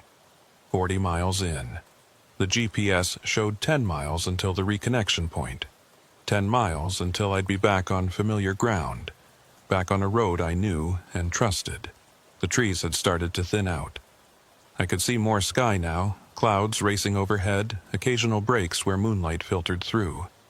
The pavement was still perfect, still well maintained, but there was something about the road that felt increasingly surreal, like I was driving through a photograph rather than a real place. I saw another vehicle ahead, a semi parked on the shoulder, lights off. As I approached, I could see it was old, maybe from the 80s. The company logo on the side was faded beyond recognition. The trailer looked empty, doors hanging open. I slowed but didn't stop. After the pickup and the clothes, I didn't want to investigate another abandoned vehicle. I just wanted to get back to 101. As I passed the semi, my headlights swept across the cab. For a fraction of a second, I saw someone sitting in the driver's seat. A figure, dark and still, head turned toward me. I jerked my eyes back to the road, my hands tight on the wheel. When I checked my mirror, the cab was empty, or appeared empty, or I hadn't really seen anyone at all. I pressed harder on the accelerator. Betty surged forward, faster than I should have been going on an unfamiliar road, but I didn't care anymore. I needed to get back to 101. I needed to be somewhere that made sense. 45 miles in, 5 miles to the reconnection point. The GPS showed it clearly, a Y intersection where Highway 1A merged back into 101. Almost there. Almost safe. The rain had stopped completely now. The clouds were breaking up, revealing patches of stars. In the moonlight, I could see that the landscape had changed. The forest was gone, replaced by open ground covered in low scrub. To my right, I could see the ocean, dark and vast, much closer than it should have been. Wait, that didn't make sense. Highway 1A had taken me inland, up into the mountains. There was no way I should be seeing the ocean now, unless the road had curved back toward the coast without me realizing it, unless my sense of direction had become completely confused. I checked the GPS. It still showed me heading south, parallel to the coast but miles inland. But my own eyes showed me the ocean, right there, maybe 100 yards away. I could hear the waves, that constant rush and roar. The GPS was wrong. Or my eyes were wrong. One of them had to be lying. I slowed down, trying to reconcile what I was seeing with what the GPS was telling me. The road ahead split into 2 lanes, just as the GPS had shown. The left lane continued as Highway 1A. The right lane curved away, marked with a sign, Highway 1 South. Relief flooded through me. There it was. The reconnection point. I'd made it. I moved into the right lane, following the curve toward 101. But as I committed to the turn, something made me glance left, down the continuing stretch of Highway 1A. In the moonlight, I could see the road extending into the distance, perfectly straight, heading toward a horizon that looked wrong somehow. Too low, or too dark, or too close. And there, standing in the middle of that continuing road, was a figure. Tall, thin, completely motionless. Too far away to see details, but close enough to know it was watching me. I completed my turn onto what the sign said was Highway 101 and accelerated hard. I didn't look back. The road I'd turned onto didn't feel like Highway 101. It was too narrow, too rough. The pavement was cracked and weathered, not like the well-maintained coastal highway I knew. But the sign had said 101, and the GPS agreed. I was back on the main highway heading south toward California. I should have felt relief. Instead, the unease that had been building all evening reached a new intensity. Something about this road felt wrong in ways I couldn't articulate. The curves were too tight, the grade too steep, the trees too close on both sides. I checked my speed, 30 miles per hour. I checked my GPS, Highway 101 South, as it should be. I checked my mirrors, empty darkness behind me. Everything was normal, everything was fine. Except it wasn't. I'd driven Highway 101 dozens of times. I knew every town, every landmark, every stretch of coastline. But nothing I was seeing matched my memory. The road climbed when it should have descended. It curved left when I expected it to curve right. The ocean, which should have been on my right, was nowhere to be seen. I passed a sign. Entering Sierra Cove. population 3 in 47. I'd never heard of Sierra Cove. I'd studied maps of the entire coastal route, memorized every town no matter how small. There was no Sierra Cove on Highway 101, anywhere. The town appeared in my headlights. A single street with maybe a dozen buildings, all dark. No streetlights, no signs of life. Just empty structures pressed close to the road, their windows like vacant eyes watching me pass. I drove slowly through the town, my foot hovering over the brake. Every instinct I had was screaming that I should stop, should turn around, should get off this road immediately. But turn around to where? Back to Highway 1A? Back to that figure standing in the road? Forward was the only option. Forward had to lead somewhere real eventually. The town ended as abruptly as it had begun. One moment I was passing between dark buildings. The next I was back in open country with forest on both sides. I checked my GPS. It showed no town, no Sierra Cove, just a blank stretch of Highway 101. I was breathing hard, my heart hammering against my ribs. I forced myself to slow down, to think rationally. The GPS had to be right. It was satellite-based, updated regularly, maintained by a company whose entire business model depended on accuracy. If it said I was on Highway 101, I was on Highway 101. But my eyes said otherwise. Everything I was seeing contradicted what the GPS showed. And I trusted my eyes. I trusted my own memory of this route. I'd driven it too many times to be this confused. I needed to stop and figure out what was happening. I needed to check a paper map, compare it to the GPS, maybe even backtrack to a point I recognized. But there was nowhere to pull over. The road was too narrow, the shoulders too soft. I could see tire tracks where other vehicles had tried to pull off and gotten stuck in the mud. So I kept driving, looking for a safe place to stop.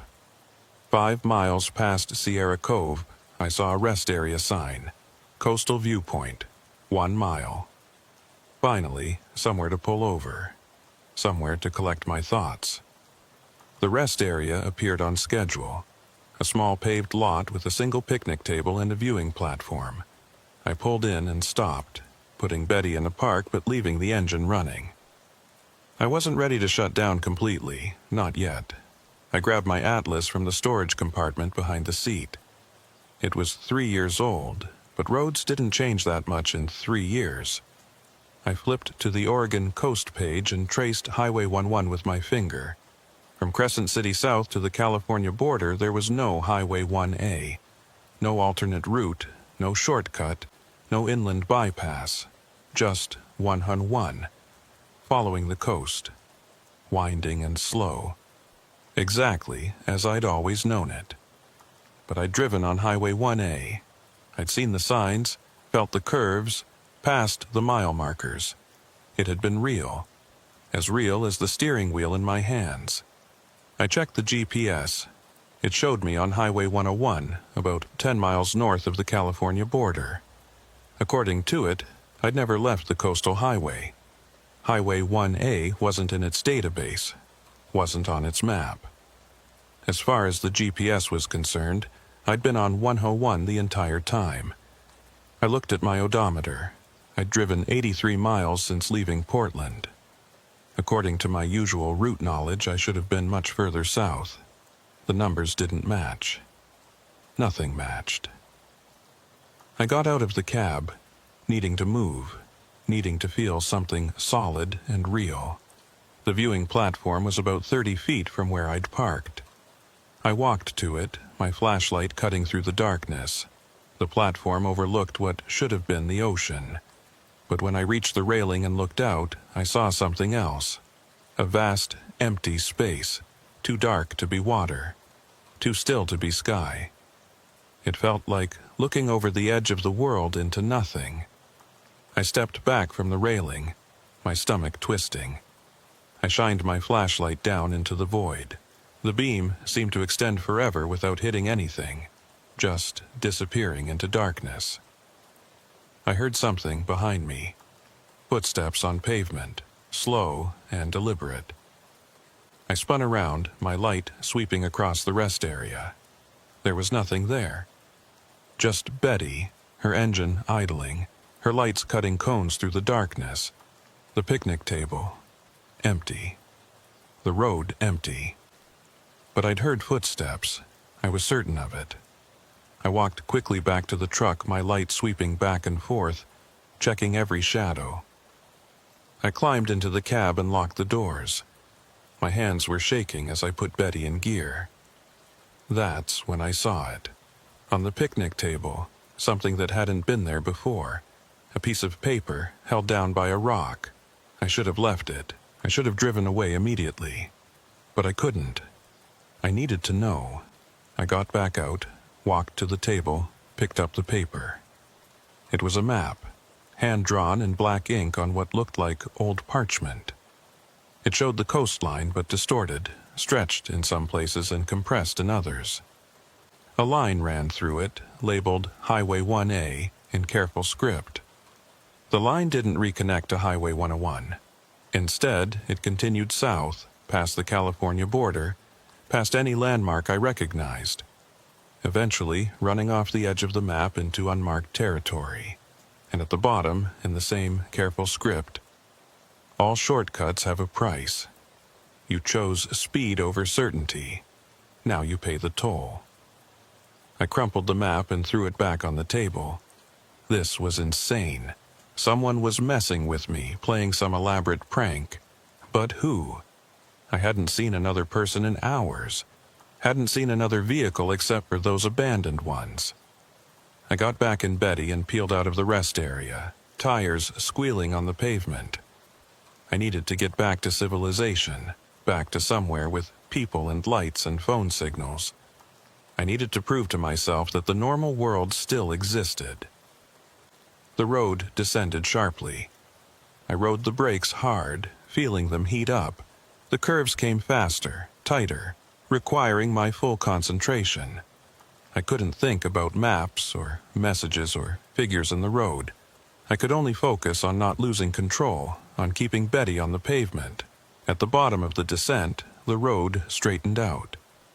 And there, in my headlights, was a sign I recognized.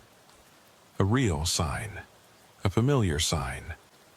California State Line, 2 miles. Relief washed over me. California. I knew California. Once I crossed that border, I'd be on familiar ground. I'd be somewhere that made sense. I accelerated, pushing Betty faster than was safe. 2 miles. Just 2 more miles. The miles passed. The border appeared, marked by a simple sign. Welcome to California. I crossed it doing 60, and I felt something change. The air felt different, lighter somehow. The darkness seemed less absolute. I checked my GPS. It still showed me on Highway 101, now in California, heading toward the coast. The ocean should be appearing on my right any moment now. Real ocean, real coastline, not that void I'd seen from the viewing platform. 5 miles into California, I saw lights ahead. A town, lit up against the darkness. I nearly cried with relief. Civilization, people, a place to stop and reset. The town was called Crescent Bay, population 2,400 according to the sign. I'd never heard of it, but I didn't care. It was real. It had streetlights and businesses and cars parked along the main street. I pulled into a gas station, parking next to the pumps. I sat there for a moment, just breathing, letting my heart rate return to normal. I was safe. I'd made it through whatever that had been. I got out to pump gas and noticed the attendant watching me from inside the station. He was an older man, maybe 70, with white hair and a weathered face. When I walked to the door to pay, he looked at me strangely. "Where are you coming from?" he asked. "Portland," I said. "Took Highway 1A to save some time." His expression changed. Something between concern and pity crossed his face. "Highway 1A? Yeah, the shortcut that cuts inland. The GPS recommended it. He shook his head slowly. Son, there is no Highway 1A. Never has been. I just drove on it, I said, my voice rising. I drove on it for 45 miles. I saw the signs. What you saw and what's real might not be the same thing, he said. How long ago did you turn onto this Highway 1A? I checked my watch. It was 9:15 p.m. I'd left Portland around noon, call it 9 hours ago. But I'd only been on Highway 1A for maybe 2 hours. The math didn't work. I don't know, I admitted. A couple hours ago? He sighed. You might want to check your logbook, check your timestamps. Then you might want to think about whether you really want to keep driving south tonight. I didn't know what to say to that. I paid for my gas and walked back to Betty. I climbed into the cab and pulled out my logbook, the physical record I was required to keep of my driving hours. My last entry showed me leaving a rest stop near Coos Bay, Oregon. The timestamp was 2:47 p.m. 7 hours ago. I had no memory of stopping near Coos Bay, no memory of 7 hours passing. The last thing I remembered clearly was turning onto Highway 1A around 5:30 p.m. Where had those 3 hours gone? I sat in that gas station parking lot for 20 minutes, trying to make sense of the timestamps, trying to remember those missing hours. But my memory had a gap, a blank space where 3 hours should have been. The attendant was still watching me from inside the station. He looked worried, like he'd seen this before, like he knew what was happening to me. I started Betty's engine and pulled back onto the road. I needed to keep moving, needed to complete this delivery. I could figure out the rest later. I could figure out the lost time and the impossible highway and all of it later. Right now, I just needed to drive. The road was definitely Highway 101 now. I recognized landmarks, matched them to my memory. There was the overlook where I'd stopped once to watch whales. There was the turnoff to Prairie Creek Redwoods. Everything was where it should be, familiar and solid. But something felt off. The landmarks appeared in the wrong order. The overlook should have come before the Prairie Creek turnoff, not after. And the distances were wrong. Things that should have been miles apart were appearing within minutes of each other. I checked the GPS. It showed me making steady progress south, approaching Eureka. But when I looked at my odometer, the numbers weren't increasing. Or they were increasing too slowly. Or they were jumping randomly. I couldn't trust my instruments anymore. Couldn't trust the GPS or the odometer or even my own watch. Time and distance had become fluid, unreliable. I tried my phone again. Still no signal. I tried the CB. Static, with occasional bursts of that same distorted voice I'd heard before. I couldn't make out words, but the tone was urgent, warning. I passed a semi going the opposite direction, northbound. I flashed my lights, hoping for some acknowledgement, some proof that other drivers existed on this road. The semi didn't respond. As it passed, I tried to see the driver, but the cab was dark, empty, or appeared empty. I was learning not to trust appearances. Mile marker 47 appeared in my headlights, then mile marker 62, then mile marker 39. The numbers made no sense, followed no pattern. I was moving through space, covering distance, but the distance wasn't being measured correctly.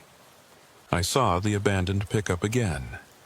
The same orange Ford F-150 with the open driver's door and the interior light on. But I'd passed that hours ago, on Highway 1A. It shouldn't be here on Highway 101, unless I was back on Highway 1A, unless I'd never actually left it, unless that merge onto 101 had been an illusion, and I'd been driving in circles the whole time. I slowed down as I approached the pickup. In the driver's seat, I could see something now that I hadn't seen before. A logbook open on the bench seat. I stopped Betty and got out, my flashlight in hand. The logbook was old, water damaged, the pages yellowed and brittle, but I could still read the entries. They were from 1987, written in careful script. A driver named William Hayes, running freight from Portland to San Francisco. His last entry was dated November 14, 1987. Turned onto Highway 1A to save time. GPS says it's faster. Something feels wrong, but I'm going to keep going. Only 20 miles to the reconnection point. That was the last entry. Whatever had happened to William Hayes after that, he hadn't written it down. Or hadn't been able to. I put the logbook back exactly where I'd found it and returned to Betty. My hands were shaking. November 14th, 1987. Almost 40 years ago. And the entry described exactly what I'd done. Turned onto Highway 1A, trusted the GPS, kept going despite the warning signs. How many drivers had made the same mistake? How many had turned onto that impossible road and never made it back? I had to try calling out on the CB again. I picked up the receiver, keyed the mic. "This is Unit 437. Is anyone out there? Can anyone hear me?" The static cleared. A voice came through, clearer than before. "We can hear you, 437. We're all out here. Who are you? Where are you? We're the ones who took the shortcut. We're the ones who chose speed over certainty. We're still driving, 437. Still trying to find the way back." "There has to be a way back," I said. "There has to be an exit." "Maybe there is," the voice said. "None of us have found it yet, but you're welcome to try." The static returned, drowning out the voice. I put down the receiver and kept driving. The road signs became increasingly surreal. Next exit, yesterday. Previous exit, tomorrow. Speed limit, yes. Warning signs with symbols I didn't recognize, shapes that hurt to look at. I passed the pile of clothes again, still arranged in the shape of a person. But now there were more piles. Dozens of them, lining both sides of the road. Each one carefully arranged. Each one marking where someone had stopped and given up. I wasn't going to stop. I wasn't going to give up. I was going to keep driving until I found the exit, until I found the way back to the real Highway 101. My fuel gauge hadn't moved in hours. Still showing 3/4 full despite the distance I'd covered. Infinite fuel for an infinite road. The thought should have been comforting, but it terrified me instead. I checked my watch, 9:15 p.m. The same time it had been at the gas station. The same time it had been for what felt like hours. Time had stopped, or I had stopped moving through time, or time itself had become meaningless on this road. Ahead, I saw a figure standing in the middle of the road. Tall, thin, the same one I'd seen at the split between Highway 1A and 101. As I got closer, I could see more details. It wasn't quite human. The proportions were wrong, the limbs too long, the body too narrow, but it was wearing clothes, human clothes, a jacket and jeans and boots, the clothes from one of those piles. It had taken on a form, a shape, using the garments left by drivers who'd given up. I slowed, but didn't stop. The figure didn't move as I approached. It just stood there, watching me with eyes that reflected my headlights like an animal's. As I passed it, it turned its head to follow my movement. I watched it in my mirror until the darkness swallowed it. More figures appeared, standing along the roadside, in the forest, on the pavement, all wearing human clothes, all shaped roughly like people, all wrong in ways I couldn't quite define. They watched me pass, silent and still. I was crying now, though I didn't remember starting. Tears ran down my face as I drove, my hands locked on the wheel, my foot steady on the accelerator. I couldn't stop. Stopping meant joining them, becoming another pile of clothes, another shape in the darkness. The road began to look familiar again. I recognized this section, knew it from my regular runs. The curve of the pavement, the shape of the trees, the way the road dipped and rose. I was back on the real Highway 101. I was sure of it. But then I'd been sure before, and I'd been wrong. I passed a sign. Santa Barbara, 437 miles. My unit number. The road knew my number, knew who I was. It was marking the distance specifically for me. The number was too high. I should have been closer to Santa Barbara, much closer. I'd been driving for hours, covering hundreds of miles, but the sign said I was further away than when I'd started. I was losing ground instead of gaining it, moving backward through space even as I drove forward. Or space itself was expanding ahead of me, stretching to keep my destination always out of reach. My CB crackled again. Multiple voices this time, overlapping, all saying the same thing. Turn back while you still can. But there was nowhere to turn back to. The road behind me was the same as the road ahead. An endless stretch of pavement through darkness, going nowhere, going everywhere, going in circles. I checked my GPS one more time. It showed me on Highway 101. Making steady progress south. The little blue dot moved along the line, approaching Santa Barbara. Estimated arrival time updating constantly. According to the GPS, everything was normal. According to the GPS, I'd be at my destination in 4 hours. But I'd been 4 hours away for the last 4 hours. The estimated time never changed, never got closer. I was trapped in a moment. A single point in time stretched to infinity. I saw my own taillights ahead of me.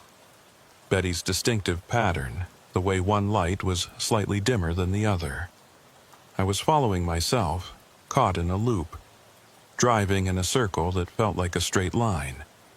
I should have been terrified, should have been screaming or crying or breaking down. But I felt nothing, just a kind of numb acceptance. This was my reality now. This road, this darkness, this endless driving toward a destination I'd never reach. I thought about Rita Holloway, the dispatcher who'd warned me about the storm. She'd told me to be careful, told me the load wasn't worth my life. She'd been right. I should have taken I-5. Should have ignored the GPS when it showed me Highway 1A. Should have trusted my instincts instead of my technology. But I hadn't. And now I was here, wherever here was.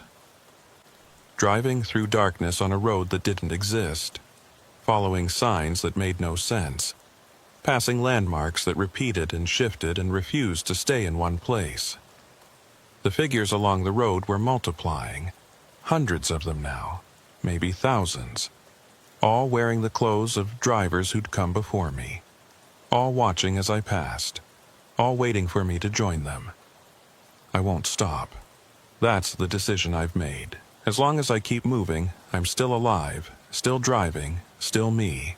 The moment I stop, I become one of them. Another shape in the darkness, another warning to the next driver who makes the same mistake I did. So I drive. Through the endless night, following the white line, watching the mile markers jump and shift, listening to the voices on the CB warning me of things I can't change. My fuel gauge shows 3/4 full. My watch shows 9:15 p.m. My GPS shows me 4 hours from Santa Barbara. All of these things have been true for longer than I can measure. All of them will be true forever. The road ahead looks the same as the road behind. The darkness is absolute, broken only by my headlights and the occasional flash of reflective signs. I don't know if I'm moving forward or backward or standing still. I don't know if I'm alive or dead or something in between. I only know that I'm driving, and I'll keep driving. Because stopping means accepting the truth I'm not ready to face. That some roads don't have destinations. Some shortcuts don't save time, Some decisions can't be undone. The GPS continues to promise that Santa Barbara is ahead, just 4 hours away. Just 4 hours of driving and I'll reach my destination. Unload my cargo, complete my run. But I've been driving for longer than 4 hours. Longer than I can remember. And Santa Barbara stays exactly 4 hours away, always ahead, always unreachable. I pass my own taillights again. The loop is getting shorter, or I'm getting faster, or the road is contracting. Soon, I'll be so close to myself that I'll be able to see my own face in the rearview mirror. Soon, I'll catch up to the moment when I first turned onto Highway 1A, and maybe then the loop will break, or maybe it will just start over. The last entry in my logbook, the one I wrote before the timestamp stopped making sense, says, "Turned onto Highway 1A to save time." Something feels wrong, but I'm going to keep going. Only 20 miles to the reconnection point. The same words William Hayes wrote in 1987. The same words probably written by dozens or hundreds of drivers before him. The same words that will be written by whoever comes after me. Because there will be someone after me. Someone else will get the suggestion from their GPS, will see that Highway 1A can save 47 minutes, will make the same choice I made. And they'll end up here, on this road, driving this loop, watching their fuel gauge stay fixed and their watch hands refuse to move. Maybe they'll see me, another dark shape among the trees, wearing my jacket and jeans and boots, watching as they pass. Maybe they'll recognize the warning for what it is. Maybe they'll turn back before it's too late. Or maybe they'll keep driving, just like I'm doing now. Just like I'll keep doing forever. Because stopping isn't an option. Giving up isn't an option. The only option is to keep moving forward, even if forward has lost all meaning. The road stretches ahead of me, perfectly straight in my headlights, endlessly curving in my memory. The white line guides me on, faithful and constant, leading me nowhere and everywhere at once. I'm still on Highway 1A. I'll always be on Highway 1A. And the terrible thing is, I'm starting to forget what anything else felt like. The memory of Highway 101, of Portland, of Santa Barbara, they're all fading, becoming abstract concepts rather than real places. Soon, this road will be all I know. This darkness, this driving, this endless moment stretched to infinity. And maybe that's the real toll. Not death, but forgetting. Not stopping, but never arriving. Not turning back, but never moving forward. The GPS updates. Santa Barbara, 437 miles. Estimated time, 4 hours. I check my watch, 9:15 p.m. I check my fuel, 3/4 full. I keep driving.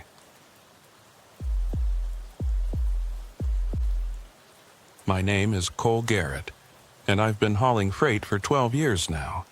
Started when I was 26, after spending 3 years working construction in Seattle.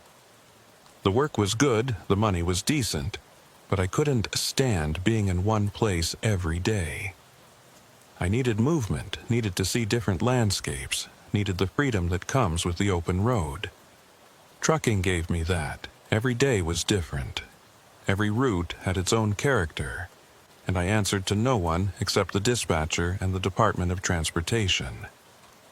I work for a company called Western Haul Logistics, based out of Tacoma. We're a small outfit, maybe 15 drivers total, specializing in overnight runs along the Pacific coast. The hours are brutal. Most of my driving happens between midnight and dawn, but the pay compensates for it. Night differential, hazard pay for weather conditions, and bonuses for on-time delivery. I clear about $70,000 a year, which is enough to keep my apartment, my truck payments, and my habits. My rig is a 2018 Freightliner Cascadia, silver with black trim. I call her Silver because I'm not creative with names. She's reliable, comfortable, and handles the coastal weather better than most trucks I've driven. The cab has a sleeper berth that I've customized with a decent mattress, blackout curtains, and a small refrigerator. On long hauls, it's more comfortable than some of the motels I've stayed in. This particular run started on a Thursday night in late November. I'd picked up a load of canned seafood in Astoria, Oregon, salmon and tuna, bound for a distributor in San Luis Obispo, California.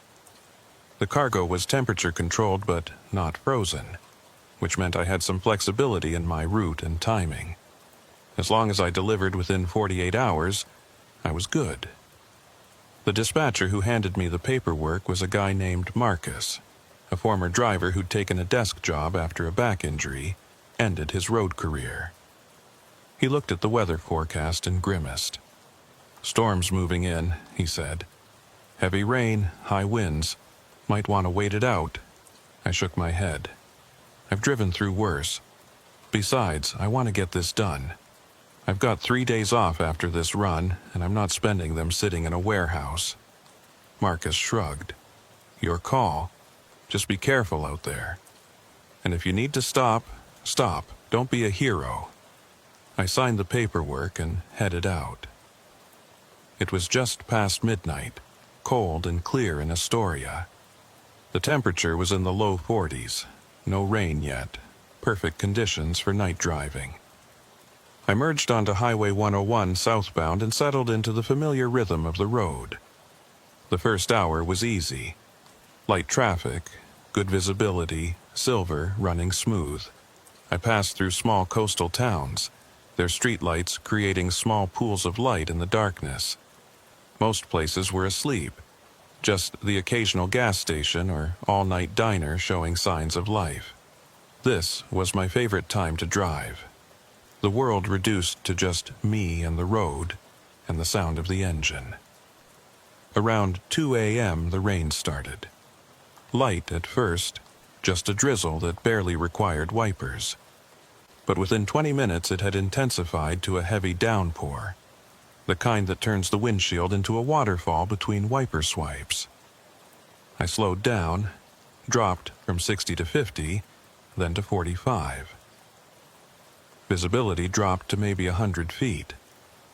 Other vehicles became scarce. Most drivers with any sense had pulled over to wait it out. But I kept going. I had a schedule to keep, and I'd driven through worse weather than this.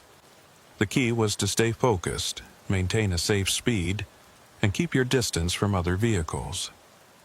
Basic defensive driving, the kind they teach you in trucking school, but most drivers forget once they've been on the road a few years. By 3 a.m., I was somewhere south of Coos Bay, in that long stretch of highway that hugs the coastline with nothing but forest on one side and ocean on the other. The rain was relentless, and the wind had picked up, buffeting Silver hard enough that I had to fight to keep her in her lane. My hands ached from gripping the steering wheel. That's when I saw the sign. It appeared suddenly in my headlights, a green reflective rectangle on the right side of the road. Last services before water. 2 miles, exit 47B. I frowned. I'd driven this section of 101 dozens of times, and I'd never seen that sign before. Last services before water didn't make sense. The ocean was right there, had been for the last 100 miles. And exit 47B. The exits on Highway 101 weren't numbered in Oregon, at least not in this section. But I was tired. My bladder was full, and the idea of stopping for coffee and a bathroom break was appealing. If there was a service area ahead, even one I didn't remember, I'd take it. I could stretch my legs, check the cargo, maybe call Marcus and let him know I was making good time despite the weather. 2 miles later, the exit appeared. A standard off-ramp, well-maintained, curving away from the highway into darkness. The sign at the base of the ramp read, "Coastal Services, Truck Parking Available, 24 hours." I put on my turn signal and took the exit. The ramp descended slightly, winding through dense forest. The pavement was wet but solid, no potholes or rough patches. My headlights picked out reflective markers along the edge, guiding me down. After about a quarter-mile, the trees opened up and I saw the service area. It was larger than I'd expected. A good-sized parking lot with spaces for maybe 20 trucks, though only a few were occupied. A single-story building sat at the far end, lights on in some windows, creating a warm glow against the darkness. A fuel island with 4 pumps stood near the entrance. Everything looked normal, legitimate, exactly like hundreds of other truck stops I'd visited. I pulled into an empty parking space near the building and killed the engine.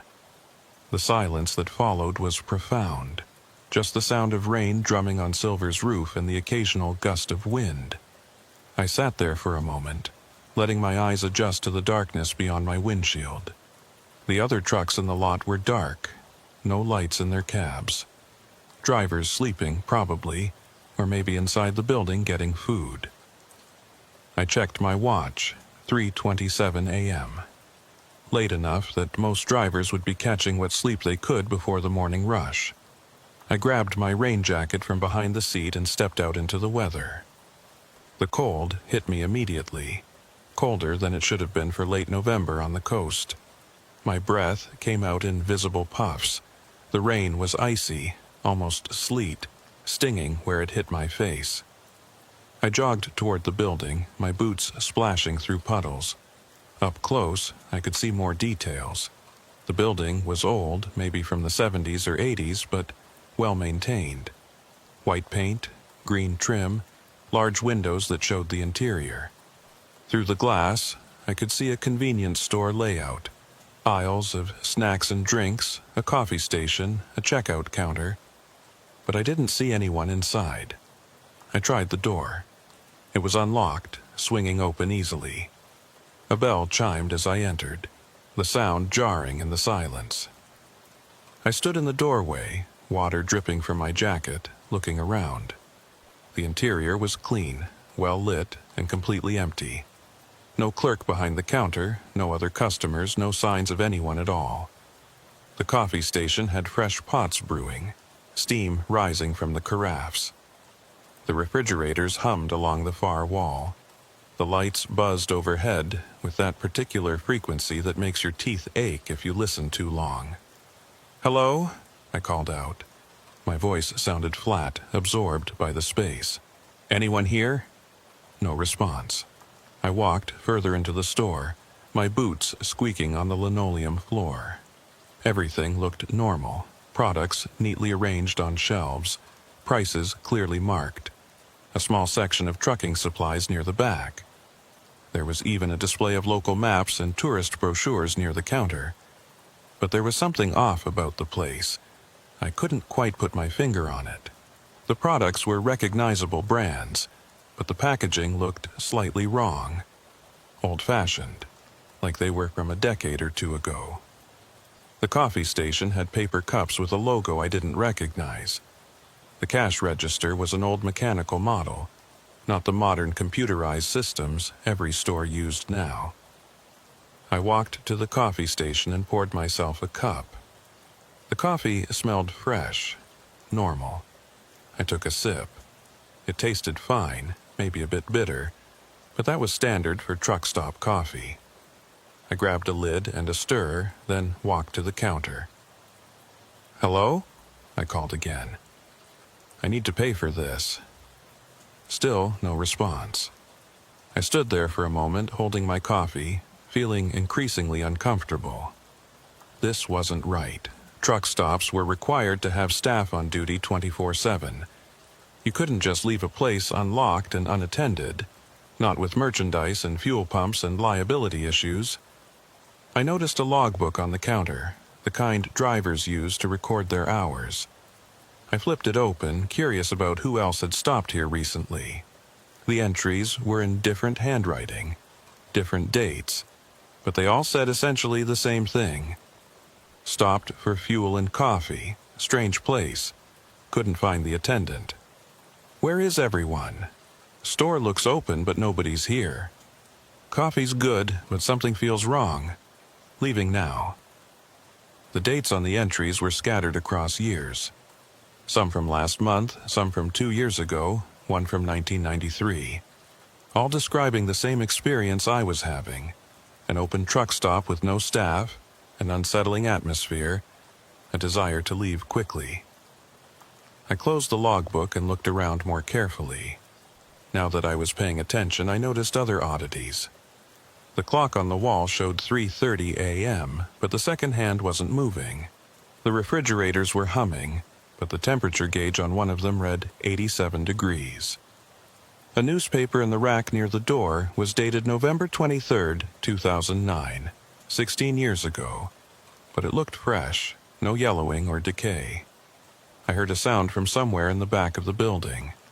Not a voice, not footsteps, but something else, a low thrumming, like machinery running, but with a rhythm that was almost organic. It rose and fell, steady and persistent, coming from behind a door marked "Employees Only." I should have left then. Should have put down my coffee, walked out the door, gotten back in silver, and driven away. Every instinct I had was telling me to go. But curiosity is a powerful thing, and I wanted to understand what was happening here. I walked to the employee door and tried the handle. It was unlocked. I pushed it open slowly, revealing a short hallway lit by flickering fluorescent lights. 3 doors led off the hallway. 2 marked as restrooms, 1 marked office. The thrumming was louder here, coming from the office. I walked toward it, my hand reaching for the doorknob. Before I could turn it, I heard another sound. This one from outside, from the parking lot. The unmistakable diesel rumble of a truck engine starting up. I turned and walked quickly back through the store. Through the windows, I could see one of the other trucks, a dark green Peterbilt that had been parked near mine, pulling out of its space. Its headlights swept across the lot as it turned, illuminating silver for a moment. Then it headed toward the exit ramp. I watched it go, then looked at the other trucks still parked in the lot. 4 of them, all dark and all silent. Had they been there when I arrived? I tried to remember, but I couldn't picture the lot clearly in my mind. My memory of pulling in was fuzzy, indistinct. I walked outside, back into the rain and cold. I needed to check on Silver, needed to make sure the cargo was secure. The parking lot felt larger now, the spaces between trucks stretching further than they should. I walked toward Silver, my boots splashing through puddles that reflected the building's lights in strange, distorted patterns.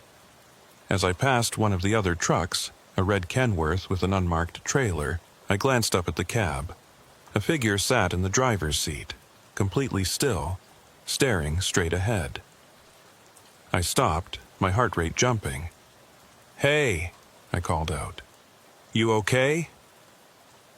The figure didn't move, didn't turn toward me, didn't acknowledge my presence.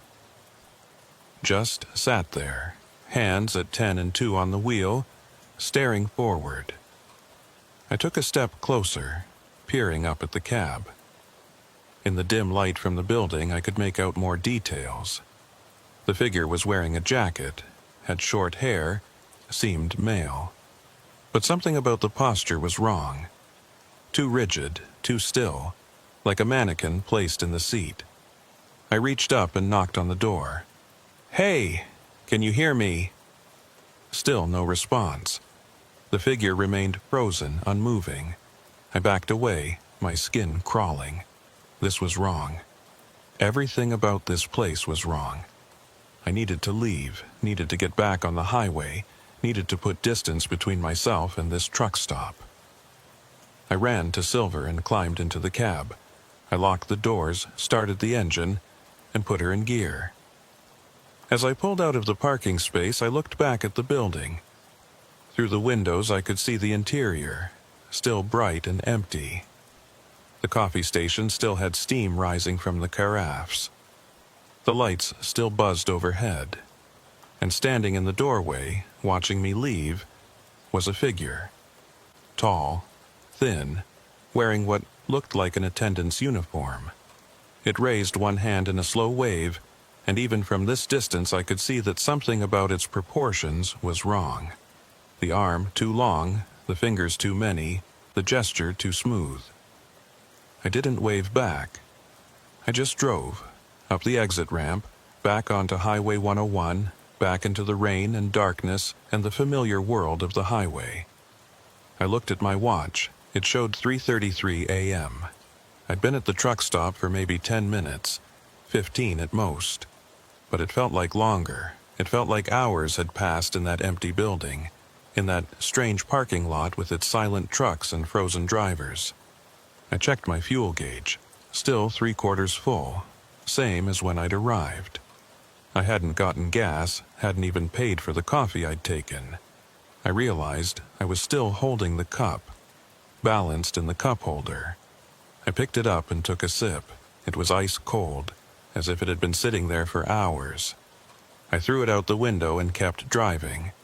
The rain continued for another hour, heavy and relentless. I drove in silence, my radio turned off, trying to process what I'd just experienced. A truck stop that shouldn't exist, with products from different decades and no staff. A logbook full of entries from drivers who'd had the same experience. A figure in the doorway with 2 long arms. None of it made sense. But it had been real. I'd been there, walked through that building, seen those things. I had the empty coffee cup as proof, though what it proved I couldn't say. Around 5 a.m., the rain finally stopped. The clouds began to break up, revealing patches of stars. Dawn was still an hour away, but the darkness felt less absolute now, less oppressive. I allowed myself to relax slightly, my grip on the steering wheel loosening. I needed to stop again, properly this time. I needed to check the cargo, use a bathroom, maybe grab some real food, and I needed to call Marcus, tell him about the truck stop, see if he knew anything about it. I pulled into a legitimate rest area near Reedsport, one I'd stopped at many times before. It was small but well lit, with actual people. A few cars in the lot, a couple walking their dog. Normal activity for a highway rest stop. I parked Silver and sat there for a moment, just soaking in the normalcy of it all. I checked my phone. No signal, which wasn't unusual in this area. I walked to the rest area building, used the bathroom, and bought a sandwich from a vending machine. An actual vending machine with actual food that took actual money. The simple transaction felt profound after the strangeness of the truck stop. As I walked back to Silver, I noticed something. The coffee cup I'd thrown out earlier was sitting on my dashboard. I'd tossed it out the window miles back, I was certain of it. But here it was, back in my truck, as if it had never left. I picked it up, examining it. The logo on the side showed a lighthouse with text beneath it. Coastal Services, last stop before the water. The paper was slightly damp, as if recently filled. I lifted the lid. Inside was coffee, still hot, steam rising from the surface. I threw the cup out the window again, watching it tumble away into the darkness.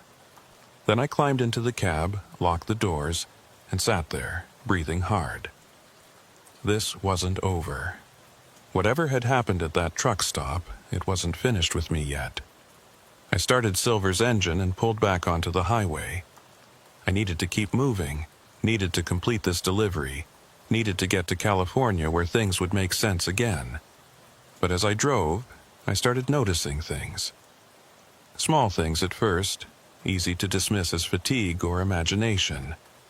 The mile markers appeared at irregular intervals, the numbers not quite sequential. Road signs showed distances that didn't match my odometer. The clock on my dashboard seemed to move slower than my watch, the two gradually falling out of sync. And every few miles I'd see signs for that truck stop. Exit 47B, Coastal Services, last stop before the water. Different exits, different locations, but always the same sign, always the same message. As if the truck stop was following me, appearing at regular intervals, offering me chance after chance to return. I ignored the signs and kept driving. By 6 a.m., full dawn had arrived. The sun rose over the coastal mountains behind me, painting the ocean gold and pink. Other vehicles appeared on the road, early morning commuters and commercial traffic. The world felt real again, solid and comprehensible. I stopped at a gas station in Coos Bay, a busy place with multiple pumps and a convenience store full of customers. I filled Silver's tank and bought coffee, real coffee from a real person at a real cash register. The normalcy of it all was almost overwhelming. As I was getting back in my truck, another driver approached me. He was older, maybe 60, with gray hair and a weathered face. He drove a blue Volvo VNL parked at the next pump. "You look like you've seen something," he said. I didn't know how to respond to that. "What do you mean?" "That look in your eyes. I've seen it before. You stopped somewhere you shouldn't have, didn't you? Somewhere that felt wrong?" I nodded slowly. "A truck stop. Exit 47B. Said it was the last services before water. But there was no one there, and the place felt off." His expression darkened. "Coastal Services. Yeah, you know it." "I know of it. Most of us old-timers do. It's been around for decades, but it's not always there. Sometimes you see the exit, sometimes you don't. And if you do see it, if you stop there..." He trailed off, shaking his head. "What happens?" "Different things for different people. Some drivers report losing time, showing up at their destination hours late with no memory of where they've been. Some say they start seeing the exit everywhere, like it's following them. And some..." He paused. "Some never make it to their destination at all." I felt cold despite the morning sun. "What is it? What's happening there?" "Nobody knows for sure. Some say it's a ghost town, a place that got flooded years ago and now exists somewhere between here and there. Others think it's something older, something that was there before the highway, before any of this." He gestured at the gas station, the cars, the modern world around us. "Whatever it is, my advice is to stay away. Don't take that exit again. No matter how tired you are, no matter how much you need to stop, find somewhere else." "I wasn't planning on going back," I said. "Good. But sometimes it's not about what you plan. Sometimes the road decides for you." He looked at me seriously. "If you see that exit again, if you feel yourself being drawn to it, fight it. Keep driving. Eventually you'll get far enough south that it can't reach you anymore." "How far south?" "California border, usually. Once you cross into California, you should be safe. Until then, stay alert. And don't drive alone at night if you can help it." He walked back to his truck, leaving me standing there with my half-full coffee cup and a head full of questions. I wanted to ask more, wanted to understand what I'd stumbled into. But he'd already climbed into his Volvo and was pulling out of the station. I got back in Silver and sat there, thinking.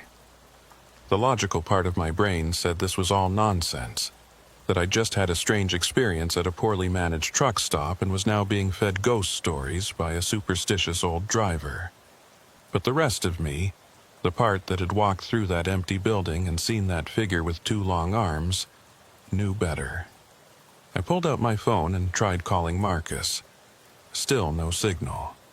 I'd have to wait until I got further south, until I was in better coverage area. I needed to tell him about this, needed to report the truck stop so other drivers could be warned. I merged back onto Highway 101 and continued south. The morning was beautiful, clear and bright. The ocean sparkling in the sunlight. Traffic was picking up as people headed to work. Everything felt normal, real, safe. But I kept seeing the signs. Exit 47B, Coastal Services, 2 miles. Different exits, different locations, but always the same message. They appeared every 20 miles or so, regular as clockwork. And each time I saw one, I felt a pull, a subtle urge to take the exit, to return to that truck stop. It would be so easy. Just turn the wheel, follow the ramp down, pull into that parking lot. I gripped the steering wheel tighter and kept driving straight. By mid-morning, I'd crossed into California. The landscape changed subtly. The trees became more sparse, the coastline more rugged. I stopped at a visitor center just past the border and tried my phone again. This time I had signal, 3 bars. I called Marcus. "Cole, where are you? I've been trying to reach you." "Just crossed into California." "Why, what's wrong?" "Your truck's GPS has been acting weird, showing you going off route, stopping in places that don't exist. I thought maybe you'd broken down or something." My stomach tightened. "What places?" "Exit 47B, somewhere in Oregon. The GPS showed you stopped there for hours, but when I tried to call, you didn't answer. Then it showed you back on the highway like nothing happened. I was about to send someone to look for you." "I stopped there," I admitted. "But only for maybe 10 minutes, 15 at most." "Cole, according to the GPS, you were there for almost 4 hours, from 3:30 to 7:15 a.m. I looked at my watch. It showed 10:47 a.m. That meant I'd left the truck stop 7 hours ago. But it didn't feel like 7 hours. It felt like 3, maybe 4 at most. Where had the extra time gone? "Marcus, listen to me. There's something wrong with that truck stop. I don't know what, but we need to warn the other drivers. Tell them not to take exit 47B, not to stop at Coastal Services. It's not safe." There was a long pause on the other end. "Cole, there is no exit 47B in Oregon. I'm looking at the map right now. Exits aren't even numbered in that section of 101. I saw the sign. I took the exit. I was there. I believe you saw something, but it wasn't a real place. At least, not a place that's on any map or in any database. The GPS just showed you as a dot in the middle of nowhere, not moving, for 4 hours." I didn't know what to say to that. How do you explain experiencing something that apparently doesn't exist? "Just get to your destination," Marcus said finally. "Deliver the cargo, check into a motel, get some sleep. We'll talk more when you get back to Tacoma." "Yeah, okay." I hung up and sat there in the visitor center parking lot, watching tourists take pictures of the coastline. Normal people doing normal things, unaware of the impossibilities that existed just off the highway, waiting for drivers like me to stumble into them. I started Silver's engine and pulled back onto the highway. I had a delivery to make in San Luis Obispo, and I was going to complete it. Whatever had happened at that truck stop, whatever time I'd lost there, I was moving forward. I was staying on the main highway, following the route I knew, not taking any mysterious exits. But as I drove south through California, I kept checking my mirrors. And more than once, I thought I saw a dark green Peterbilt behind me, the same one I'd seen leaving the truck stop. It would appear in the distance, hold position for a few miles, then disappear when I looked again. And the coffee cup kept coming back. I'd throw it out, watch it tumble away, and an hour later it would be sitting on my dashboard, still hot, still steaming, as if freshly poured. I made it to San Luis Obispo by early afternoon. The delivery went smoothly, backed into the loading dock, watched them unload the cargo, got my paperwork signed, everything normal, everything by the book. The warehouse manager didn't notice anything unusual about me, didn't ask why I looked exhausted and paranoid. He just checked the manifest, signed the forms, and sent me on my way. I should have checked into a motel then, should have followed Marcus's advice and gotten some sleep. But I wanted to get back on the road, wanted to put more distance between myself and that truck stop. The idea of staying still, of being alone in a motel room with my thoughts, was worse than the idea of driving exhausted. So I headed back north, planning to make it to Tacoma in one long push. It was stupid, dangerous, the kind of decision that gets drivers killed. But I couldn't shake the feeling that I needed to keep moving, that stopping meant giving that place a chance to catch up with me. I made good time through the afternoon, passing through Santa Barbara and Ventura, then cutting inland to catch Highway 5 north. The interstate was faster, straighter, less intimate than Highway 11. I told myself I was choosing efficiency, but really, I just didn't want to drive the coast again. Didn't want to risk seeing another sign for exit 47B. But as evening approached and darkness started to fall, I realized my mistake. Highway 5 was emptier at night, more isolated in its own way. Long stretches with nothing but farmland and the occasional truck stop, the kind of places where you could disappear and no one would notice for hours. Around 8 p.m., I needed to stop for fuel. I pulled into a large truck stop near Bakersfield, one of the major chains with dozens of pumps and a busy restaurant. Lots of light, lots of people, lots of witnesses. Safe. I filled Silver's tank and parked in the main lot to grab dinner. The restaurant was crowded, noisy with the chatter of drivers and families and travelers.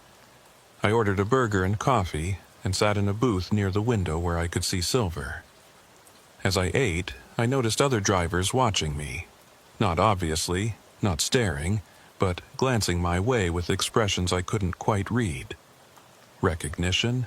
Concern? Fear? I didn't know, and I didn't want to know. I finished my meal quickly and headed back to the truck. As I was walking across the parking lot, another driver approached me. Younger guy, maybe 30, driving a red Freightliner. "You're the one who stopped at Coastal Services," he said. It wasn't a question. "How did you know?" He pointed at my hand. I looked down. I was holding that coffee cup, the one from the truck stop, though I had no memory of picking it up. I must have grabbed it from the dashboard without thinking. "Everyone who stops there carries that cup for a while," he said. "It's like a mark, a way of identifying who's been touched by that place. How do I get rid of it?" "You don't. Not until it's finished with you." "What does that mean?" He looked uncomfortable. "Look, I don't know all the details. I've never stopped there myself. But I know drivers who have, and I know what happens to them. The place follows you for a while, tries to draw you back. You'll see signs for it, feel pulls to exit the highway, and that cup will keep appearing no matter how many times you throw it away. For how long? Until you make a choice. What choice? To go back or to let it go?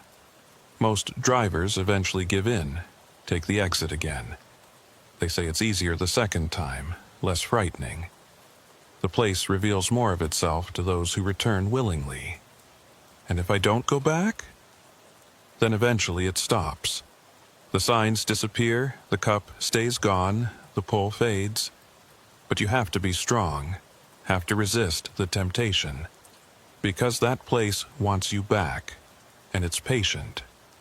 He walked away before I could ask more questions, leaving me standing there with the cup in my hand. I looked at it, at the lighthouse logo and the text beneath. Last stop before the water. I threw the cup in a nearby trash can and climbed into Silver. I needed to get back on the road, needed to keep moving north. I had maybe 8 hours of driving ahead of me, and I was already exhausted. But stopping felt dangerous, and staying in one place felt impossible. I merged back onto Highway 5 and pushed Silver hard, faster than I should have been going. 70 miles per hour, then 75, eating up the miles. Other trucks fell behind and the landscape blurred past my windows. Around 10 p.m. I started seeing the signs again. Exit 47B, Coastal Services, 2 miles. But these exits weren't on Highway 101 anymore. They were here, on Highway 5, in the middle of the Central Valley, where there was no coast, no water, nothing but flat farmland stretching to the horizon. The exits appeared regularly, every 20 miles or so, each one promising that same truck stop. And I wanted to take them. That was the terrifying part. Despite everything I knew, despite the warnings, despite the strangeness and the fear, part of me wanted to exit the highway, wanted to see that truck stop again. It pulled at me like a magnet, like gravity, like something I couldn't resist. I turned on my CB radio, desperate for human contact, for voices that would anchor me to reality. But all I got was static, and underneath it, that sound. The thrumming. The same low, rhythmic pulse I'd heard coming from the office at the truck stop. It filled the cab, vibrating in my chest, matching the beat of my heart. I turned the CB off, but the sound continued. It wasn't coming from the radio, it was coming from everywhere and nowhere, a frequency I felt rather than heard. I passed another sign, Exit 47B, Coastal Services, 1 mile. My hands turned the wheel before I could stop them. Silver moved into the right lane, drifting toward the exit. I could see the off-ramp ahead, see the familiar curve, see the darkness beyond. No, I said aloud. I jerked the wheel back, forcing Silver into the left lane.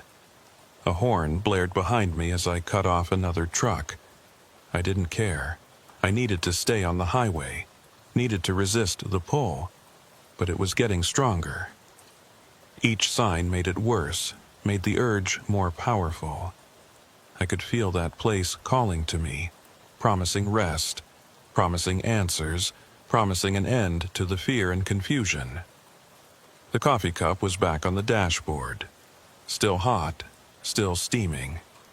I grabbed it and threw it out the window, watched it tumble away in my side mirror, hit the pavement, roll to a stop on the shoulder.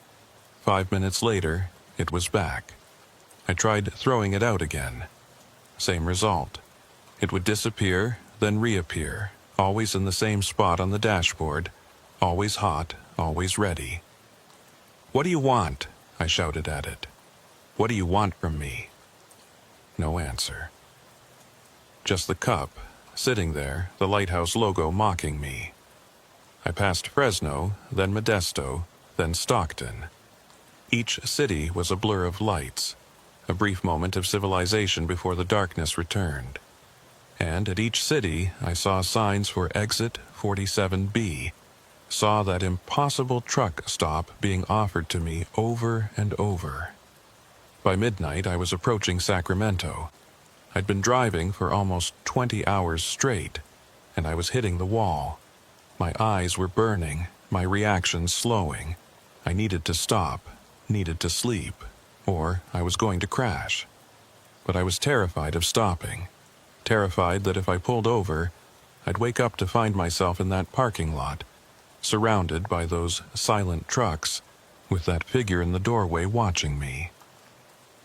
I took the Sacramento exit and found a large, well-lit truck stop, a national chain, modern and busy even at midnight. I parked in the most visible spot I could find, right under a light pole, surrounded by other trucks. Safety in numbers, I told myself. I set my alarm for 2 hours and tried to sleep. But every time I closed my eyes, I saw that truck stop. The empty aisles, the coffee station with its steaming pots, the figure in the doorway, and I could hear that thrumming, steady and patient, waiting for me to return. I gave up on sleep after an hour. I was too wired, too frightened. I started Silver's engine and pulled back onto the highway. Better to drive exhausted than to sit still and let that place find me. The last stretch to Tacoma was a nightmare of fatigue and paranoia. I saw Exit 47B at every interchange, saw that lighthouse logo on every sign. The coffee cup multiplied, one on the dashboard, one in the cup holder, one in the passenger seat. All hot, all steaming, all impossible. I drove through the rest of the night and into dawn, not stopping, not slowing. When I finally crossed into Washington and saw the Tacoma skyline ahead, I nearly cried with relief. I'd made it. I was home. I pulled into the Western Hall Logistics Depot and parked Silver in her usual spot. I sat there for a long moment, my hands shaking, my vision blurred with exhaustion. Then I climbed out and walked to the office to file my delivery report. Marcus was there, looking concerned. "Cole, Jesus, you look terrible. What happened?" "I made the delivery. Everything's fine. You've been driving straight through. 24 hours, according to the GPS. That's not fine. That's dangerous. I just wanted to get back." He studied me carefully. "This is about that truck stop, isn't it? The place that doesn't exist?" I nodded. "Did you see it again? Did you stop there again?" "I saw the signs everywhere, but I didn't stop. I kept driving." "Good. That's good." He hesitated. "Look, take the rest of the week off, get some sleep, and maybe talk to someone. We have an employee assistance program, counselors who deal with stress and trauma. I'm fine. You're not fine, and that's okay. But you need to deal with this, whatever it is." I left the office and walked to my apartment. It was a short distance from the depot, a studio in a converted warehouse. I unlocked the door and stepped inside, then stopped.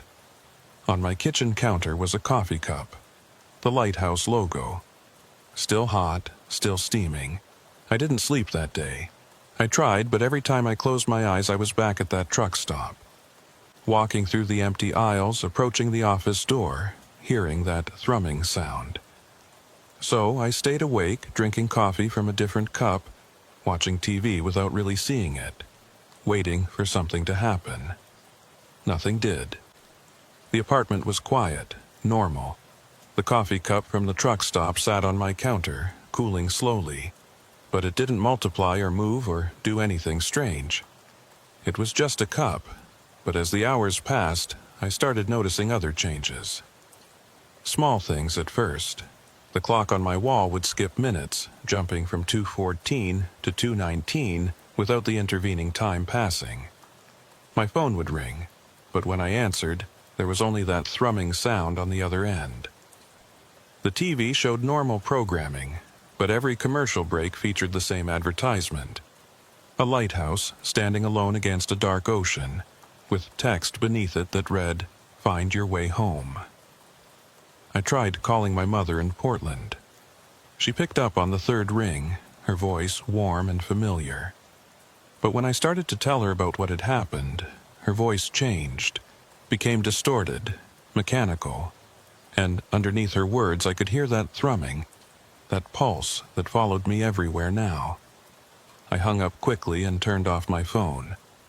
I couldn't trust it anymore, couldn't trust any of my devices, any of my connections to the outside world. They'd all been contaminated by that place, infected with whatever impossible logic governed the truck stop. That night, I tried going to a bar. I needed people around me, needed noise and light and normalcy. But everywhere I went, I saw that Lighthouse logo. On coasters, on napkins, on the TV screen showing advertisements. It was spreading, bleeding into my normal life, marking everything it touched. The bartender looked at me strangely when I ordered a beer. "You okay, buddy? You look like you've seen a ghost." "I'm fine," I said, but my voice sounded hollow even to my own ears. He poured my beer, but kept watching me. "You a trucker?" "Yeah. How did you know?" "You've got that look. The one drivers get when they've been on the road too long, seen too much." My uncle was a trucker. He had that same look right before he disappeared. I set down my beer without drinking it. Disappeared? Yeah, took a run down to California, never came back. Police found his truck abandoned on the side of Highway 101, cargo still loaded, no sign of him. That was 15 years ago. He leaned closer, but sometimes, late at night, I still get calls from his cell phone. Nobody on the other end, just this weird humming sound. I left the bar and walked home through dark streets. As I passed an alley, I heard that sound. The thrumming, the pulse coming from the darkness. I stopped, my heart racing. In the alley, barely visible in the shadows, was a figure, tall, thin, watching me. I ran all the way back to my apartment and locked myself inside. I pushed furniture against the door, closed all the blinds, turned on every light, but I could still hear it, that steady pulse coming from somewhere inside the walls or inside my head. I sat on my couch, breathing hard, trying to think rationally. This couldn't be happening. Things like this didn't happen in the real world. There had to be an explanation. Stress, exhaustion, some kind of breakdown brought on by too many hours on the road. But the coffee cup on my counter suggested otherwise. It was still there, still real, still carrying that logo. And when I looked at it, really looked at it, I could see something moving inside. Not liquid, but something else. Shadows that swirled and coiled, forming shapes that almost looked like faces. I grabbed the cup and took it to the window. I was going to throw it out, watch it fall 7 stories to the street below, watch it shatter into pieces too small to reassemble. But when I opened the window and looked down, the street was gone. In its place was water. Dark, endless water that stretched to the horizon with waves that moved in that same rhythmic pulse. I slammed the window shut and backed away. This was impossible. My apartment was in downtown Tacoma, blocks from the water, high above street level. There was no way the ocean could be directly below my window, unless the ocean had come to me. Unless that truck stop, that impossible place, was reshaping reality to suit its own purposes. I spent the rest of the night awake, watching the cup, waiting for something else to happen. The thrumming grew louder as the hours passed, until it filled the apartment, vibrating through the floor and walls, and I started to hear voices underneath it. Whispers, too faint to make out words, but unmistakably human. The next morning, Marcus called. "Cole, we've got a problem. I need you to come to the depot." I walked there, exhausted and paranoid. The streets looked normal in daylight, the ocean back where it should be, the city solid and real around me. But I kept seeing that lighthouse logo. On billboards, on passing trucks, even tattooed on the arm of a homeless man sleeping in a doorway. Marcus met me in his office, his expression grim. 3 other drivers reported seeing that truck stop. Exit 47B Coastal Services. They all saw it within the last 24 hours. Where? Different places. One in Oregon, one in California, one in Washington. All on different highways. And they all said the same thing. They felt pulled to take the exit, but they resisted. "It's spreading," I said. "Whatever that place is, it's reaching further, affecting more drivers." Marcus nodded. "I've been doing research, talking to old-timers. There are stories about this truck stop going back decades. Some say it appeared after a real truck stop burned down in the 70s, killing everyone inside. Others say it's older, that it's always been there, just not always visible." He pulled out a folder and spread photographs across his desk. Old pictures, some in color, some in black and white. They showed truck stops, but there was something off about each one. A sign in the wrong place, a building with too many windows, a parking lot that seemed to stretch forever. "These are all from drivers who claim to have stopped at Coastal Services," Marcus said. "Different decades, different locations, but always the same basic elements. The empty store, the figure in the doorway, the sense of wrongness." I picked up one of the photos. It was dated 1967 and showed a truck stop that looked almost identical to the one I'd visited. The same white building with green trim, the same fuel pumps, even the same lighthouse logo on a sign near the entrance. How is this possible? I asked. How can the same place exist for 60 years without anyone shutting it down, without anyone investigating? Because it's not really there, Marcus said. At least, not in any way we understand. It exists in the spaces between places, appearing when certain conditions are met. And once you've been there, it leaves a mark on you. A connection. That's why you keep seeing the signs, why the cup keeps coming back. You're tied to it now. What do they say about the drivers who stop there? That depends. Some come back and are fine, shaken, but fine. They stop seeing the signs after a while, and they go back to their normal lives. Others can't shake it. They become obsessed, drive the highways looking for exit 47B, trying to find their way back. And some just disappear entirely. They take the exit one day and never return. He showed me another photograph. This one was recent, dated just 3 months ago. It showed a dark blue Freightliner parked at a truck stop, and standing next to it was a driver I recognized. Tom Bradford, one of our company's most experienced drivers. He'd gone missing on a run to Sacramento. His truck found abandoned with no explanation. Tom stopped there, Marcus said. I'm sure of it. The GPS showed him at exit 47B for 6 hours, then nothing. When they found his truck, it was empty. No cargo, no personal belongings, nothing except a single coffee cup on the dashboard, with that lighthouse logo. I felt sick. How many drivers has it taken? I don't know. Dozens, maybe. Over the years, there have been hundreds of unexplained disappearances along the West Coast highways. Not all of them are connected to coastal services, but some are. Enough to establish a pattern. Which category am I in? He looked at me seriously. I don't know yet, but I think it depends on what you do next. I'm not going back there. Maybe you don't have a choice.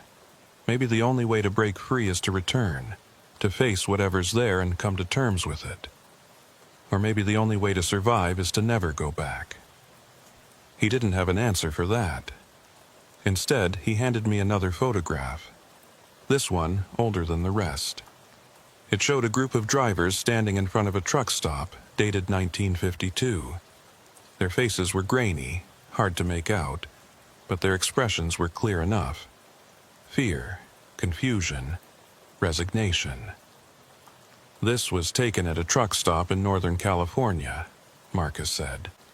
It burned down in 1953, killed 12 people. Fire investigators said it started in the office, but they could never determine the cause. The survivors, there were 3, all told the same story.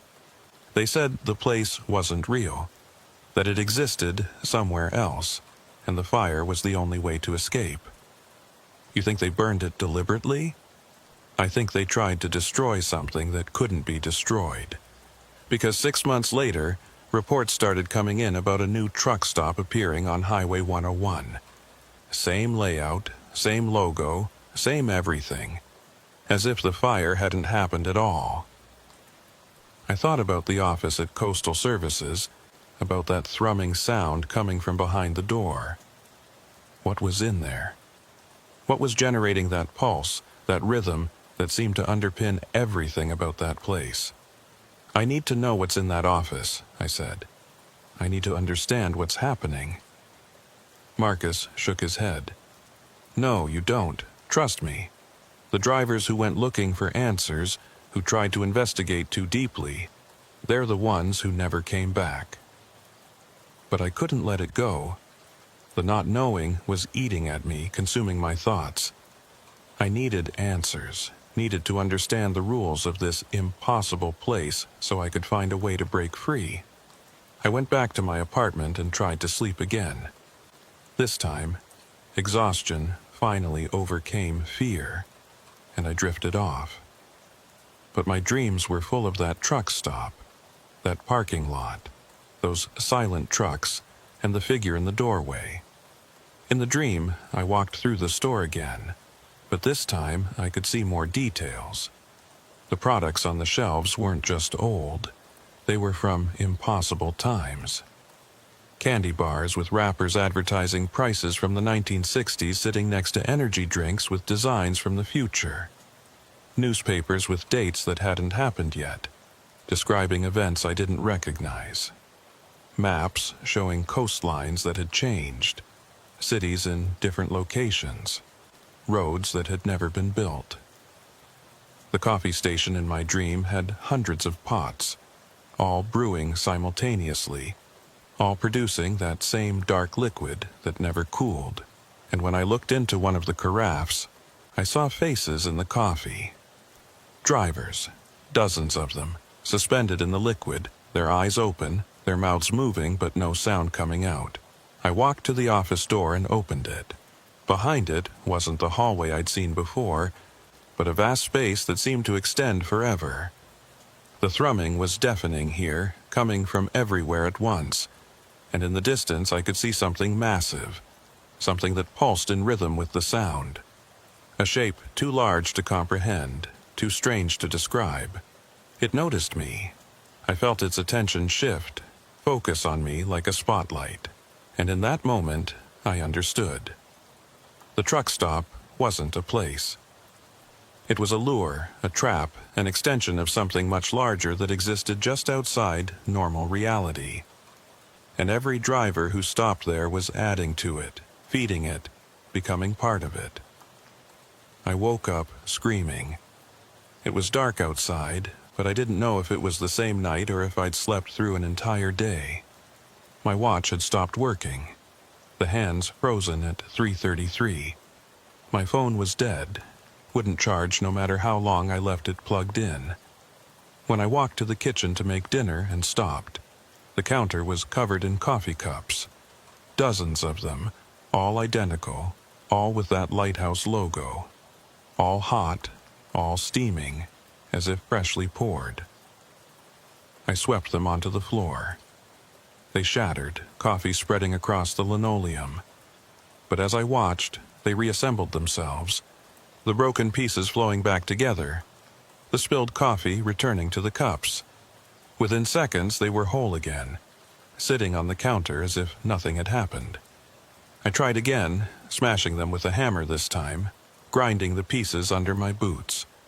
But it made no difference that they always came back, always whole, always hot. "What do you want?" I screamed at them. "What do you want from me?"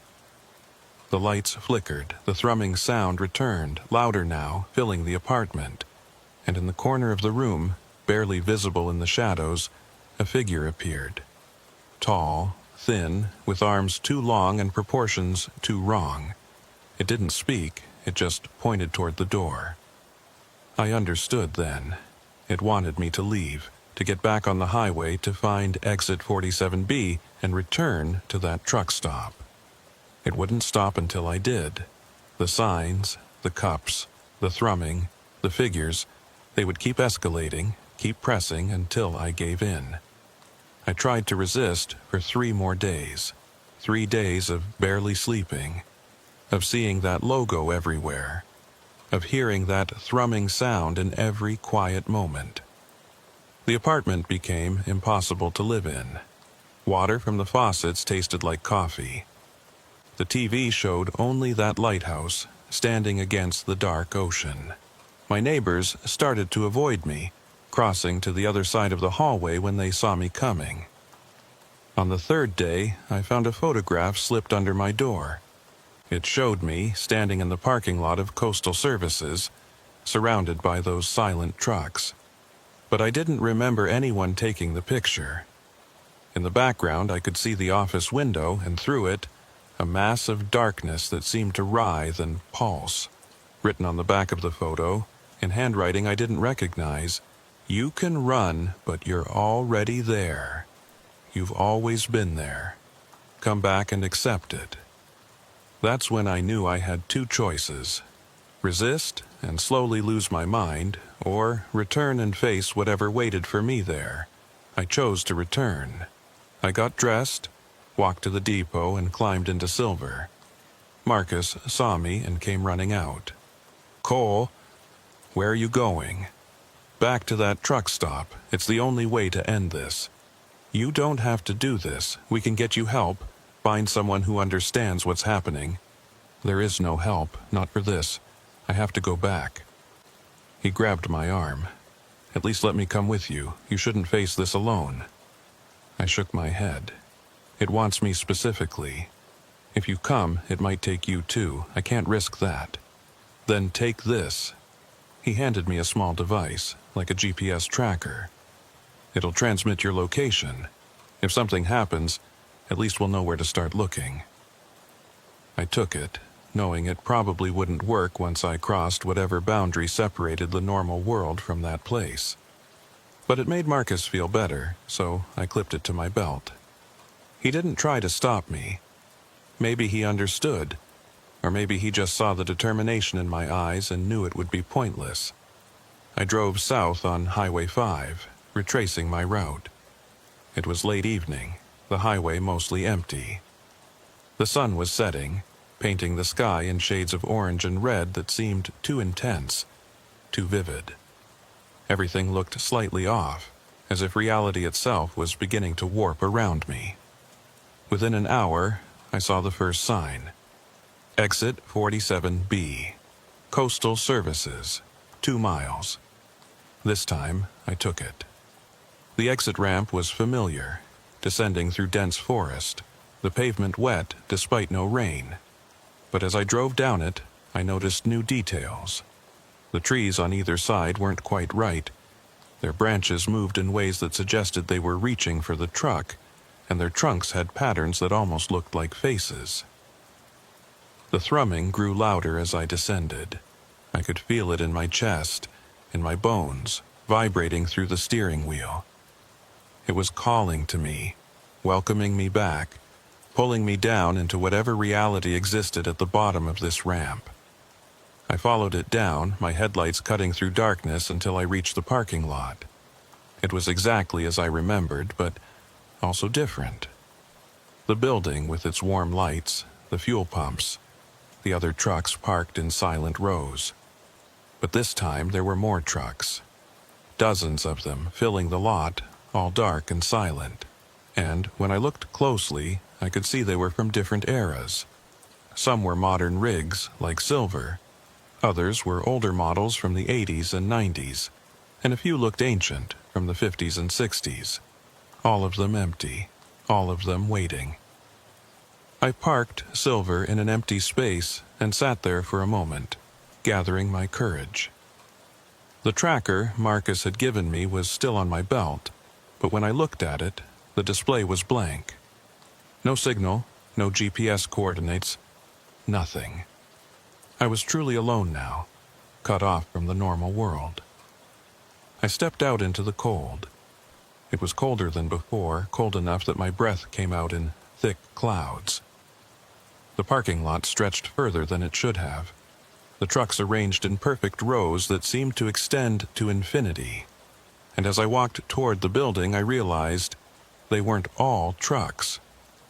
Some were other vehicles, cars, vans, even a few motorcycles. All empty, all silent, all part of this collection. The figure was waiting in the doorway, the one I'd seen before, tall and thin, wearing an attendant's uniform. As I approached, it stepped aside, gesturing for me to enter. Up close, I could see its face more clearly, or rather, what should have been its face. The features were there, eyes, nose, mouth, but they were wrong. Too symmetrical, too perfect, like a mask rather than a real face. "Welcome back," it said. Its voice was layered, multiple tones speaking at once, creating a sound that made my teeth ache. "What are you?" I asked. "I'm the attendant. I help travelers find their way." "Find their way where?" "To where they need to be." It gestured toward the interior. "The others are waiting for you in the office. They have questions, as I'm sure you do." I walked into the building. It was empty, as before, but now I could see more details. The products on the shelves were constantly shifting, changing brands and packaging before my eyes. The coffee station had grown larger, with dozens of pots now, all producing that same dark liquid. And the floor wasn't solid. When I looked down, I could see through it to depths below, where shadows moved and coiled. I walked to the employee door and pushed it open. The hallway beyond was lit by those same flickering fluorescents, but the light didn't behave normally. It pooled in some areas and created absolute darkness in others, regardless of where the fixtures were mounted. I walked to the office door and turned the handle. Inside was a room much larger than should have fit in the building. It stretched back hundreds of feet, filled with filing cabinets and old desks and maps covering the walls. And in the center of the room, sitting at a long table, were the drivers. There must have been 30 of them now, maybe more. Men and women, young and old, wearing clothes from different decades. They all looked up as I entered, their expressions a mix of resignation and relief. "You came back," one of them said. The older man I'd spoken to before, maybe 70, with white hair and tired eyes. Most do, eventually. The pull becomes too strong to resist. I sat down at the table, feeling exhausted despite having just arrived. "What is this place, really?" He smiled sadly. "That's the question we've all been asking. Some say it's a way station between life and death. Others think it's a pocket dimension, a space that exists parallel to our world but operates by different rules. A few believe it's something even stranger, a physical manifestation of the highway itself, the collective unconscious of every driver who's ever felt lost or alone on the road." "How long have you been here?" "In linear time? I don't know. My last clear memory of the outside world is from 1987. I stopped here on a run from Seattle to San Diego, and I never left. But it doesn't feel like I've been here for 40 years. Sometimes it feels like days. Sometimes it feels like minutes. Time doesn't work the same way here." Another driver spoke up, a younger woman with short dark hair. "I came here in 2003, or maybe it was 2013. The memories get fuzzy after a while. But I remember the first time I saw the sign, the first time I took the exit. I thought I was just stopping for coffee. By the time I realized something was wrong, it was too late." "Too late how?" I asked. "Because by then, I'd drunk the coffee, walked through the store, spent time in this place. And once you do that, you're marked. You become part of it. Even if you leave, a piece of you stays behind. And eventually, that piece calls you back." I looked around the room at the other drivers. They all had the same look in their eyes, a mix of acceptance and despair. They'd given up hope of leaving, had accepted this strange limbo as their reality. "There has to be a way out," I said. "There has to be." The old man gestured to the maps on the wall. "We've been studying this place for years, decades, collectively. We found patterns, rules, consistencies. But we haven't found an exit. Every road that leads away from here eventually loops back. Every door opens onto the same parking lot. It's a closed system, a maze with no solution." I stood up and walked to one of the maps. It showed the Pacific coast in incredible detail. But the geography was wrong. Mountains appeared where there should be valleys. Rivers flowed in impossible directions, and the coastline itself seemed to shift and change as I looked at it. But there was something else, something I hadn't noticed before. Marked at various points along the coast were small symbols, lighthouses, just like the one on the coffee cup logo. And connecting them were lines, roads that didn't appear on any official map, forming a network that covered the entire western seaboard. "What are these?" I asked, pointing to the lighthouse symbols. "Other locations," the old man said. "Other places like this one, scattered along the coast. We think they're all connected, all part of the same system. a network of impossible spaces that exist in the gaps between reality. How many are there? We've identified 17 so far, but there could be more. Each one serves as an anchor point, a place where the barrier between worlds is thin, and each one has its own attendant, its own collection of trapped travelers. Another driver, an older woman with gray hair, spoke up. We think the network is growing. New locations appear every few years, new lighthouse symbols on the map. It's expanding, reaching further, claiming more territory. Claiming it for what? What's the purpose of all this? No one had an answer for that. The room fell silent except for the thrumming, which was louder here than anywhere else. I could feel it in my chest, in my bones, syncing with my heartbeat.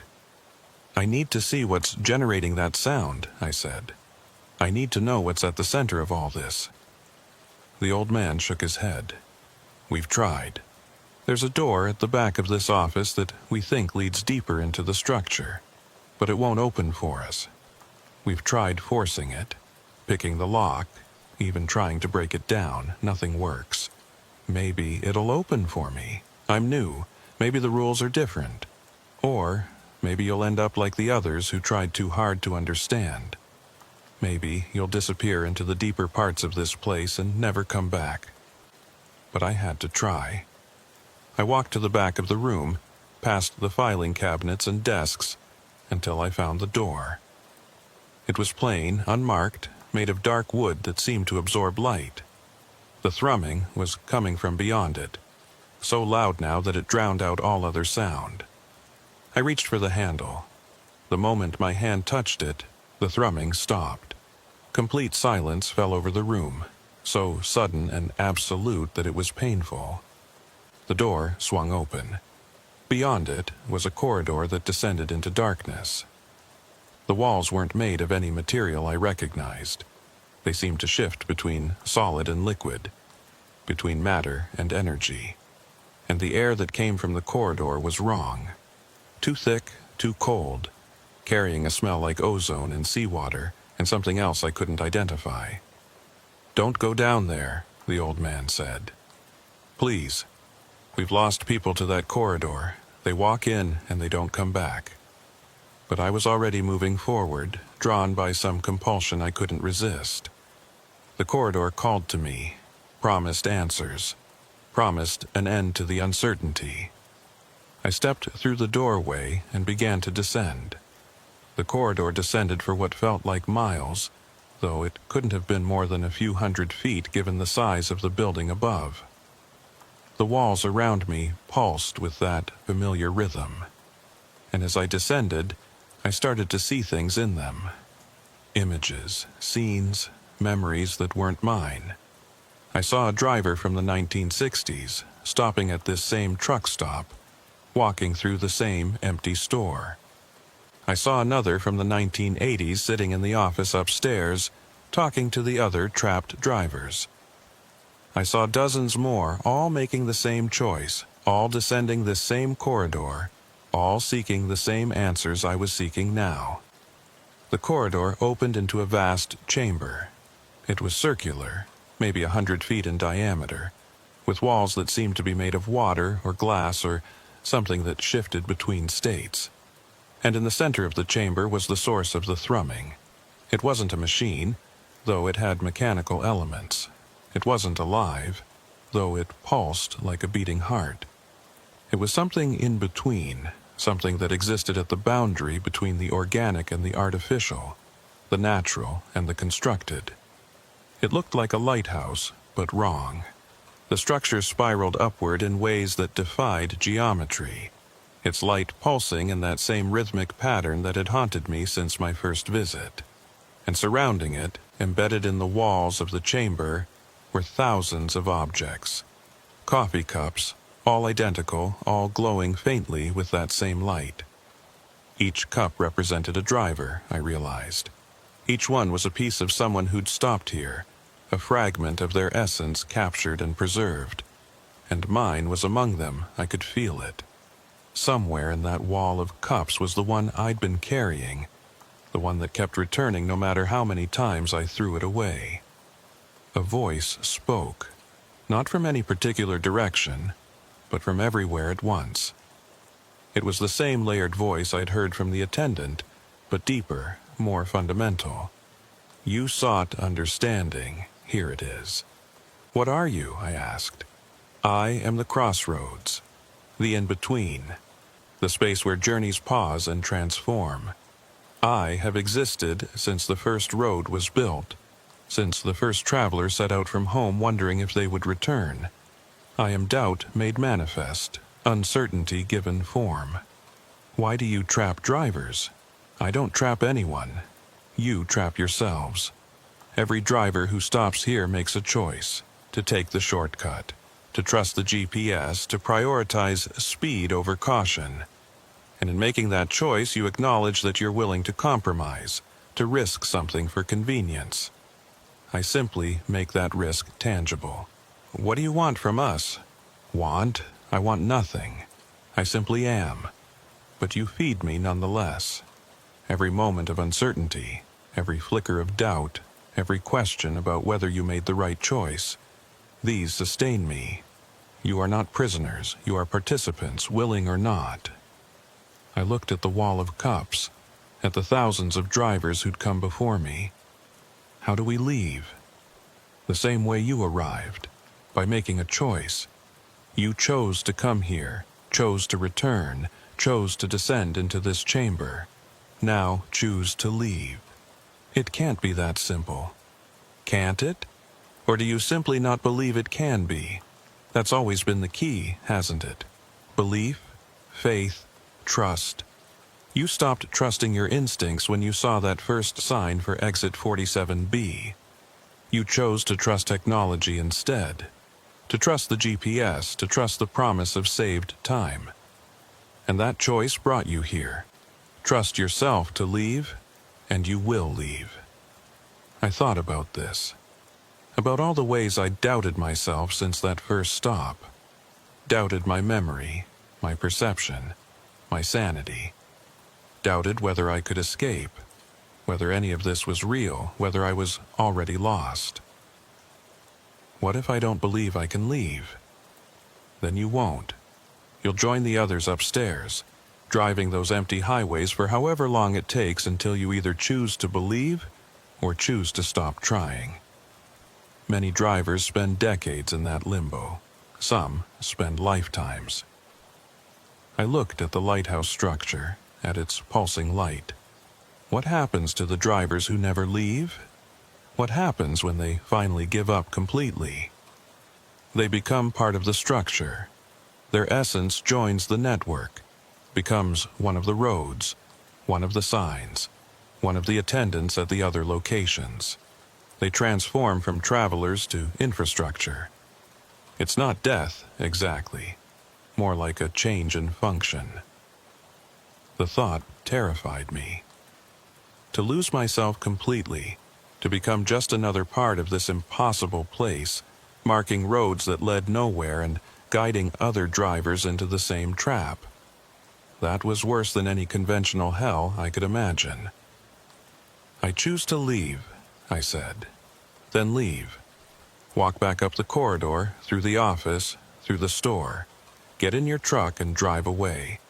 Take the exit ramp back to the highway and continue your journey. It's that simple. But the other drivers tried to leave. They said the roads always loop back here. Because they didn't truly believe they could leave. They carried doubt with them, and that doubt manifested as roads that curved back, as familiar landmarks appearing in wrong places, as GPS coordinates that made no sense. They created their own prison through disbelief. I wanted to argue, to demand more concrete instructions, to find some trick or secret that would guarantee my escape. But I realized that was exactly what the voice meant. That need for certainty, for guaranteed outcomes, for absolute knowledge. That was the trap. That was what kept all those drivers circling endlessly through impossible highways. Thank you, I said. Don't thank me. I'm not helping you. I'm simply answering your questions. The rest is up to you. I turned and walked back toward the corridor. As I reached it, I stopped and looked back at the lighthouse structure one more time. One more question. Why a lighthouse? Why that symbol? Because lighthouses mark dangerous passages. They warn travelers of hazards, guide them away from rocks and reefs, but they also mark the boundary between land and water, between the known and the unknown. They stand at the edge of the world, looking out into vastness, and that's what this place is, a warning and a boundary, standing at the edge of everything you think you know. I climbed back up the corridor. It felt shorter this time, more manageable. When I emerged into the office, the other drivers were still sitting there, watching me. "You went down there," the old man said, "and you came back. What did you find?" "A choice," I said. "We all have a choice. We can stay here, or we can leave. But leaving requires believing we can leave, trusting ourselves more than we trust the doubt. We've tried believing. It doesn't work. Maybe you tried believing in the wrong things. Maybe you tried believing in maps or GPS or rules. Try believing in yourself instead, in your ability to navigate by instinct, to trust your own sense of direction, to know the difference between what's real and what's a reflection of your own uncertainty." I walked out of the office, back through the store. The attendant was still standing by the door, watching me leave. "Will I see you again?" I asked. "Perhaps, if you make choices that bring you here, but those will be your choices, not mine." I walked out into the parking lot. Silver was where I'd left her, solid and real among all those ghost trucks. I climbed into the cab and started the engine. It roared to life immediately, familiar and reassuring. I drove toward the exit ramp. As I did, I watched in my rearview mirror. The truck stop remained visible for a few seconds, its lights bright against the darkness. Then it faded, not abruptly, but gradually, until it was gone completely. The exit ramp rose up toward the highway. When I emerged, I was on Highway 5, exactly where I should have been.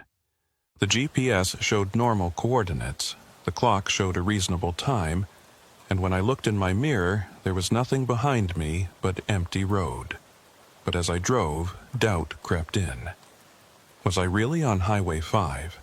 Or was I on another impossible road that just looked like Highway 5? The mile markers appeared at regular intervals. The signs showed familiar towns, but how could I be sure they were real? I tried calling Marcus. This time, my phone had signal. It rang 3 times before he picked up. "Cole? Jesus Christ, where have you been? You've been gone for 6 days." 6 days. I looked at my watch. According to it, only a few hours had passed, but Marcus wouldn't lie about something like that. "I'm on Highway 5, heading north. I'm coming back."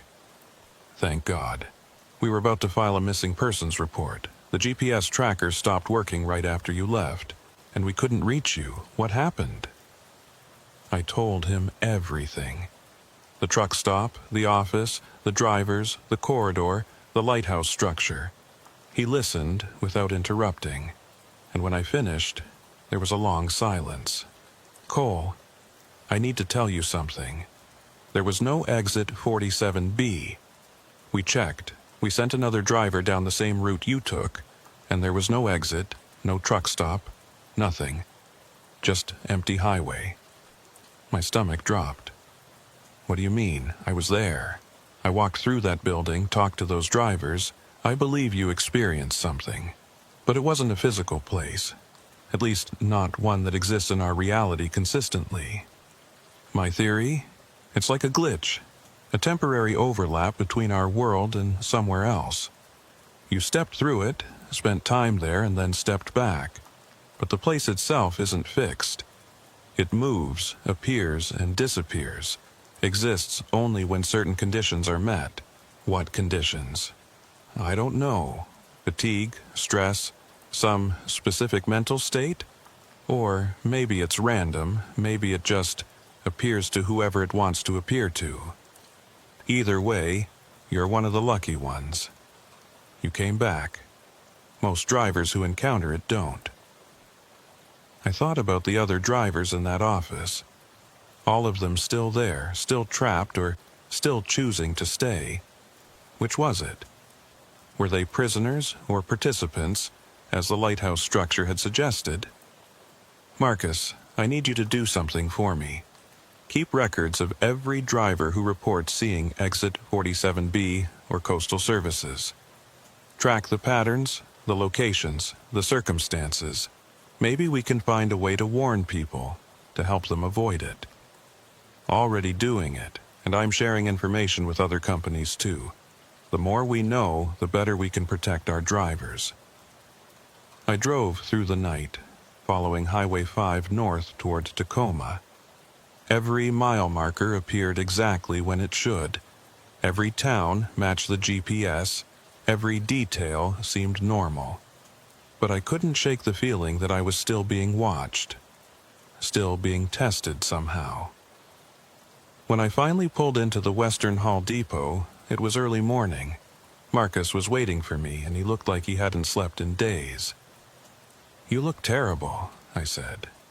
"You should see yourself." He handed me a mirror. I didn't recognize the face looking back at me. I'd lost weight, my eyes were sunken, and my hair had started going gray at the temples. I looked like I'd aged 10 years in 6 days. What happened to me? Time works differently there. You said it yourself. 6 days here might have been weeks or months for you, subjectively. The human body keeps track even when your conscious mind doesn't. I returned the mirror. "Is Silver okay?" "We checked her over while you were inside. Everything's fine mechanically, but there was something in the cab." He held up the coffee cup, the one with the lighthouse logo. "This was on your dashboard. Still hot, even though the engine had been off for hours." I took the cup from him, expecting to feel that same pull, that same compulsion to return to the truck stop. But I felt nothing. It was just a cup now, empty of whatever power it had held before. "Can I keep it?" He looked surprised. "Why would you want to?" "As a reminder of what I survived, of what's out there waiting for drivers who make the wrong choice." I took the cup back to my apartment. It sat on my shelf for weeks. Just an ordinary cup with a logo that nobody else seemed to notice or care about. The thrumming sound was gone, the visions had stopped, and life returned to something resembling normal. But normal wasn't quite the same anymore. I couldn't drive the coastal highways without thinking about that truck stop, about those trapped drivers, about the choice I'd made to believe I could leave. And I wondered how many of them were still there, still circling through those impossible roads, still waiting for someone to tell them they could choose differently. I went back to work after a month of mandatory leave. Marcus assigned me routes that avoided Highway 101, kept me on inland highways where the risk was lower. I appreciated his caution, but part of me wanted to prove I could face those roads again without fear. 3 months after my return, I was given a run down to San Francisco. The route took me on Highway 101, right through the section where I'd first seen the sign for exit 47B. I drove it in daylight, with the Pacific visible on my right, everything bright and clear and real. I didn't see the exit, didn't see any signs for coastal services, just normal highway, normal truck stops, normal rest areas. It was as if that impossible place had never existed. But that night, when I stopped at a legitimate truck stop near Eureka, I met another driver. Older guy, maybe 60, with a haunted look in his eyes. "You've been there, haven't you?" he said. "I can tell. You've got the same look the others have." "Others?" "Drivers who've stopped at coastal services and come back. There aren't many of us, but we recognize each other. Something in the eyes, in the way we check our mirrors too often, and how we trust our instincts over our GPS now. How long ago did you go there? 15 years. Or maybe it was last week. Time gets fuzzy when you spend too long thinking about it. But I learned the same lesson you did. It's about choice, about believing in your ability to navigate without certainty, to move forward despite doubt. Do you ever see the signs anymore? He shook his head. Not in years. Once you truly leave, once you really commit to trusting yourself, it stops calling to you. The exit signs disappear, the coffee cup stays gone, the thrumming fades. You're free, unless you choose to go back. He looked at me seriously. Some do. Some drivers can't let it go, can't stop thinking about it. They drive the highways looking for that exit, trying to find their way back. And eventually they do, and that time they don't return. I thought about the drivers in that office, the ones who'd been there for years or decades. Had they all returned voluntarily? Had they made a choice to stay, to give up on the normal world and accept that impossible space as their reality? Why would anyone choose to go back? Different reasons. Some feel like they don't belong in the normal world anymore, like they've seen too much to ever be satisfied with ordinary life. Others are looking for someone they knew who got trapped there. And some, he paused, some are just tired. Tired of the road, tired of the loneliness, tired of the endless driving. That place offers certainty, in a strange way. You might be trapped, but at least you know where you are and what to expect. We talked for another hour, sharing stories, comparing experiences. It was comforting to meet someone who understood, who'd been through the same impossible ordeal and come out the other side. When we parted ways, he gave me his phone number. "Stay in touch," he said. "We survivors need to stick together, and if you ever start seeing those signs again, call me immediately. Don't try to handle it alone." I've kept his number in my phone ever since. I've never had to use it, but knowing it's there helps. It's been a year now since I first stopped at Coastal Services. A year since I walked through that impossible building, descended into that chamber, and chose to believe I could leave. Life has gone on. I still drive trucks, still make runs up and down the coast, still spend long hours alone on dark highways. But I'm different now. More careful about which exits I take. More aware of signs that seem slightly wrong. More willing to trust my instincts even when technology suggests otherwise.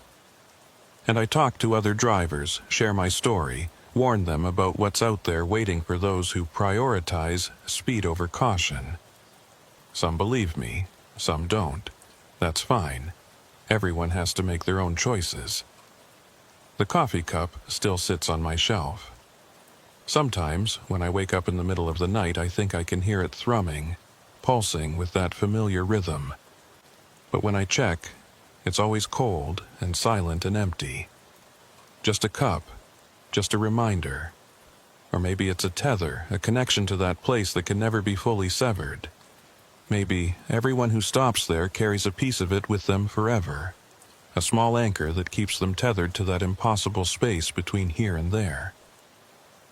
I don't know. I've stopped trying to understand everything. Some mysteries don't have solutions. Some questions don't have answers. And maybe that's the real lesson. Learning to be comfortable with uncertainty.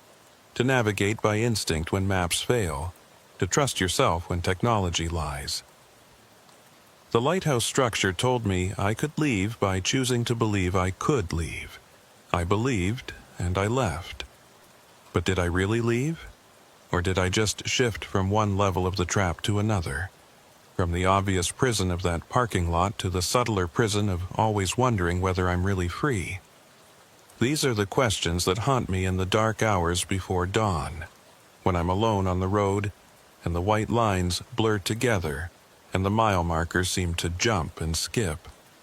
These are the thoughts that make me check my mirrors too often, that make me hesitate before taking any exit I don't recognize, that make me doubt every GPS suggestion.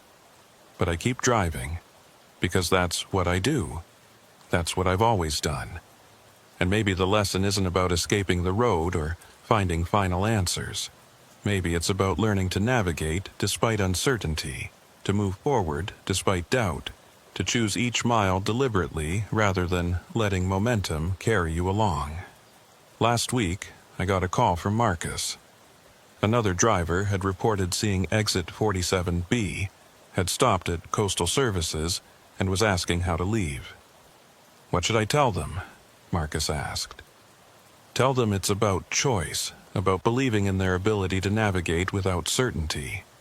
Tell them the exit is always there, but they have to choose to see it, choose to believe it exists, choose to trust themselves enough to take it."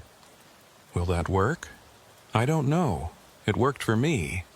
But everyone's different. Everyone's doubts are unique. Maybe they'll need to find their own way out. And if they can't...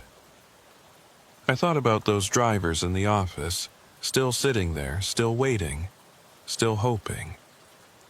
Then they'll join the others. And maybe someday, someone will figure out how to free them all. Or maybe not. Maybe they're exactly where they chose to be, where they need to be, where they'll stay until they choose differently. I drive past Highway 101 exits regularly now. Most of them are normal, numbered in sequence, leading to real towns with real people. But sometimes, just sometimes, I see one that looks slightly wrong. An exit that appears between two others without disrupting the numbering, marked with a sign that shows a lighthouse instead of a town name. I don't take those exits. I've learned my lesson. But I wonder about the drivers who do, about the choices they make, about where they end up. And I wonder if any of them ever make it back, or if the truck stop grows fuller every year, collecting drivers like specimens, preserving them in that eternal moment between arrival and departure. The coffee cup sits on my shelf, still cold, still empty, still waiting, and I keep driving, through the fog, through the rain, through the endless dark hours between cities, following the white lines, trusting my instincts, making choices deliberately rather than defaulting to whatever technology suggests. Because I learned something in that impossible place, something worth remembering. The road doesn't end until you choose to stop. And sometimes, the most important choice is simply to keep moving, to keep believing in forward motion even when every sign suggests you're going in circles. I'm still on the highway, still hauling freight, still making deliveries. But I'm not the same driver who first saw that sign for exit 47B. I'm someone who chose to believe in possibility over certainty, who chose trust over doubt, who chose to leave when staying would have been easier. And maybe that's enough. Maybe that's all the freedom anyone ever gets, the freedom to choose, again and again, mile after mile, knowing that some roads lead nowhere, but choosing to believe yours leads somewhere nonetheless. The lighthouse on the coffee cup seems to glow sometimes, when the light hits it just right. A reminder that I was there, that I made it back, that I chose correctly. Or a warning that the choice is never final, that the road always circles back, that the last stop before the water is always waiting somewhere ahead. I don't know which it is, but I keep driving anyway.